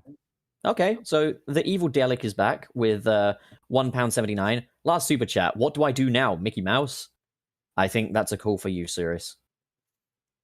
Tell him what to do as Mickey Mouse. I want you to go fuck yourself. Please. We're really horrible to the people that give us money, aren't we? Of course. I mean, This we're is the horrible to Disney. each other. This is the Disney That's what they're Corporation. paying for. What do you expect? So Yeah, Smacko. Yep. That's And we horrible. got. and we Like got my Smack. wife, Goofy? Was not You're gonna prepared fuck for my wife? the 92% accuracy of that Mickey voice. I need to find the door to darkness. You want to fuck Smacko. your wife. With 2 penises. No, the podcast is not ending. I believe him. I like the Sonic Ape NFT that he has also as his profile picture. He did know that he doesn't get to have that. That's not his. That belongs to Lederick. Who? Where is he? He hasn't showed up for his shift. Fuck's sake, Lederick or Lederick, as you go by in France. So much money to this podcast. Let them have a week. Yeah, where's the rest of it? I just see Tom Topics in the comments. No, actually, I remembered. I miss Mike. Remember Mike? No, I thought we didn't like Mike. Fuck Mike. Yeah, no, but that was the whole thing. Is we don't know who he is, but we just Yes, the told him to fuck we do, himself. and we know he needs to go. Oh my thing god, is, he the was- super chats are still going. He was He's still nothing up. but nice. Anyway, fuck off, Tom Clapping Topics. in an auditorium. Adzinko sends £5. So no episode next week since you'll all be watching Boss Baby back in the crib on Netflix May 19th. What the Back fuck? in the crib? Are they doing another movie, or is this like That's a the show. series thing? I think it's a series. Yeah, that's the cartoon that they announced next to Sonic Prime. It will be much better than joy. Sonic Prime because I fucking, Is it I because wish of I the had way my they modeled the phone. arms? So I could send you guys a picture, but like there's like a couple of stairs that lead down from my room here in like this game room I have, and I have a sliding door. And I just watched this door slide open, and now I'm staring at a tortoise who is just has 1 foot over the stairs. He's not going any further. He's just looking at me. does he have exaggerated swagger? He just opened the door and he's just looking at me. Is that Washington? That is Washington. He popped in like, "Yo, heard you talking shit about Sonic Forces." That was my first game. It got me into the series. No. Call is coming from inside the house, Nick. Got I'm gonna- another 6 I'm gonna years. mute. That's him telling me I want to go outside and eat grass. So I Right, gotta take so- more advice from my tortoise and touch more grass. Given that we've just thrown order out the window, who would like to read for the Evil Delic? We got the Evil Dalek. No, it's a £1.79. No, I'm having the last super chat. Fight me, NFT man. Oh no, guys! There's no need to fight over this. You shouldn't fight. Come on, fight each other. The next one we have is from Phoenix. £1. I No yelled comment, it. just for the good of the people. And same goes for Evil Delic with 79 pence. There is Mr. Krabs with $4.99 US. Eggman says, "Do you want to pee on my wife, Shadow?" I'm just imagining that as Jim Cummings Robotnik saying that now. Oh, there's a new meaning to that name, how isn't there? menacing that would be. Took his hedgehog quilly dick out and he said it was this big. That's What a, a fuck that's my a great wife. line to come back to. Hi, what's up, buddy? So I think it's over now. I think that's the end of the show. I think I think Unless, they're of done course, fighting. no. Nope. Unless, of course, there we go. Wins so far in the super chat battle with $2. No, I'm last. Right, therefore, Electrix is the winner, the absolute winner. But if anyone wants to challenge them, they can. But yeah, no, who said Evil Dalek. 79 cents. pence? Pence. Where's Arnold? Sends $1.99. Where's Arnold is usually the last one because they usually do it after the show is over, so we can't even acknowledge it. that's true. That happened last night. Aiden F, $2. This will never end. Take 2 peens. Anyway, we need to go ahead and hey, Pup, what are you working on right now? Well, anyways, I recently had my student finals project uploaded to YouTube, and I know it's not Sonic related. I know it's not related to any of that pop culture stuff you guys like and that, but it would mean a lot to me if you go check it out because it's got a lot of heart in it, and yeah, we worked hard on it. It's a short film. It's written, directed by me, and it's had some good responses so far. So yeah, and they're still going. They're still going in the chat. All right. Well, we have Evil Dalek with 79 pence again, and then Nick, what are you working on right now? Well, I've not made a video in like over a month now. I've got 2 in the works. I finally finished up my script for the Ninja Turtles NES video, but since it's going to take a little while to put together, I'm going to be putting out a new speed reading since those are a little bit faster, and I have some sponsorships to tie to before the end of the month, so I have to get that done. So expect a new speed reading this upcoming week. And we have more super chats. We have Ellatrix with $2. I can do this all day. We've got Smacko with 2 penises with a cool pair, and that's pretty cool, isn't it, guys? Like, come on, that's the coolest fucking thing I've ever seen. Very cool pair. Sonic Very cool. XLR8 gave us a lick. Very nice. That's £1. And the Evil Dalek again with another 79 pence. Where's Arnold? With $1.99. Yeah, and with CHF $1. Oh my god, guys! Oh god! Anyway, out with Cyrus, what are you working on? Zavok. Oh gosh, I really hate this, man. I just really want to go. Chocola Chow Zavok milk. Send them all. Who said that? Let's get a move on, guys. Jesus. Let's not keep our guests here forever. Yeah, we got to let them go. So I am going to be working on the Archie Comics deep dive. I just on stream finished reading through the first 10 issues live with everybody so we could all have our commentary. So I also know like what community is thinking of whatever the hell I just read. But that is the next major project that I'm working on outside of my usual daily uploads. Oh yes, Mr. Krabs in with $1.99. No. Make Wayne say it. Make him say it. Wayne, Mr. you read Krabs it with $1.99. Wayne X Vanilla. That is all. You mean Cream's mom? Oh yeah. The rabbit? Yeah, you got to cream that rabbit. Have I ever indicated that I even acknowledge that character's existence? She's the size of a human mother. We can just tell you need. I mean, her ears are kind of orange looking. We do also have Chocolate Chow with $5. I read that one. Oh, did you? Okay. Yeah, you're fucking useless, Wayne. Anyway, Chris, you working on anything at the moment? Hi, I am head down deep into 2 projects that probably won't be up for at least a couple months over on FTCR, a very Sonic focused channel viewers might be interested in. We are covering David the Lurker's entire Sonic the Hedgehog game series in timeline order, which is this huge like 8,000 by 4,000 pixel image he made to be like, oh, here's how every game could work, and talking about their stories and all that stuff. That is 11 parts so far and counting, but has been good all throughout. On my channel, I am probably looking to do a deep video into Yakuza 1 soon. Probably just stealing everything from how Kevin makes his Ratchet videos and just doing that for Yakuza. Damn right. Yes. I haven't talked to you about that yet, Kevin, but yes, I finally I knew it started. was coming. Yeah, committing myself to it. Yeah. Yeah. Once you started sending me fucking gifs of Nagoshi wearing a fucking shitty 2000s Juicy Couture back tattoo sweater or whatever the fuck and driving a Ferrari, I knew it was coming. The one that says fuck did you on just did you just pronounce GIF as GIF? Uh-oh.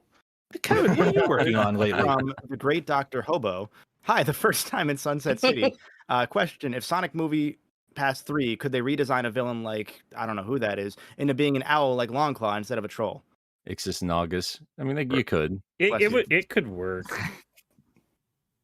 I would. Thank you for the $80 by the way. Very holy generous. cow. very, very nice. $80 is very generous. It Oh my is. God. Isn't For your first isn't a time, character yeah. like Nagus kind of dependent on some of the extra dimensional shit that's intrinsic to Archie though? No, it's not. I mean, that's. I suppose they could redesign It and was- rename effectively. It was a Sat AM character, but yeah, I'm not going to pretend to know what the legal issues are with any of the old characters outside of like we know the Freedom Fighters are Sega characters, but they probably could. Paramount probably it just looks like Paramount doesn't give a shit about any of that nonsense. So, you could. And we've got Evil Delic with $4.49. And in the end, the love you take is equal to the love you make. Okay, not sure what that's all about, but thank you. That's just gonna depends on your relationship in that be particular. pretty short. And well, and I guess as for myself, I'm currently working on my big obnoxious review of Sonic 3 and Knuckles. Right now, the plan is to actually have that going up next weekend. And I'm hoping to have it so that I can premiere it after next week's Sunset City is over. Hell yeah. Synergy. Okay, so for the chat, I'm just going to say this right now. This is the cutoff point. If you send any super chats now, it's past the Rubicon. We're not going to read it. You're going to look like an idiot. Well, now Fuck we're you. done. We're done. We'll There's read nothing it else. next week. Yeah, it's fine. Yeah. No, we won't. It's punishment for fucking giving us money. Oh my God. And Anyway, now Pup has fallen into fetish territory. So, okay. So anyway, guys, thank you so much for coming on today. We really appreciated having you all on. It was a really fun discussion. Thank you everybody for popping in and listening. And Mr. Krabs, I am going to tie you up. But thank you. But fuck you. But thank you. Oh, you guys. $4.99. You just don't listen, do you? It's almost like, oh my God, I know this is going to happen. Mr. Krabs with $4.99, Vector in the background after what I said. I'm gonna eat him. And Hey, where's Arnold with $2? That's it. That's the show. Wrap it up. Whoa, fellas, if We're done. I know Done. exactly how we can end if you guys are ready to hit the end button. Oh, go ahead. Okay. So I do have one project in the works that I want to talk about very briefly.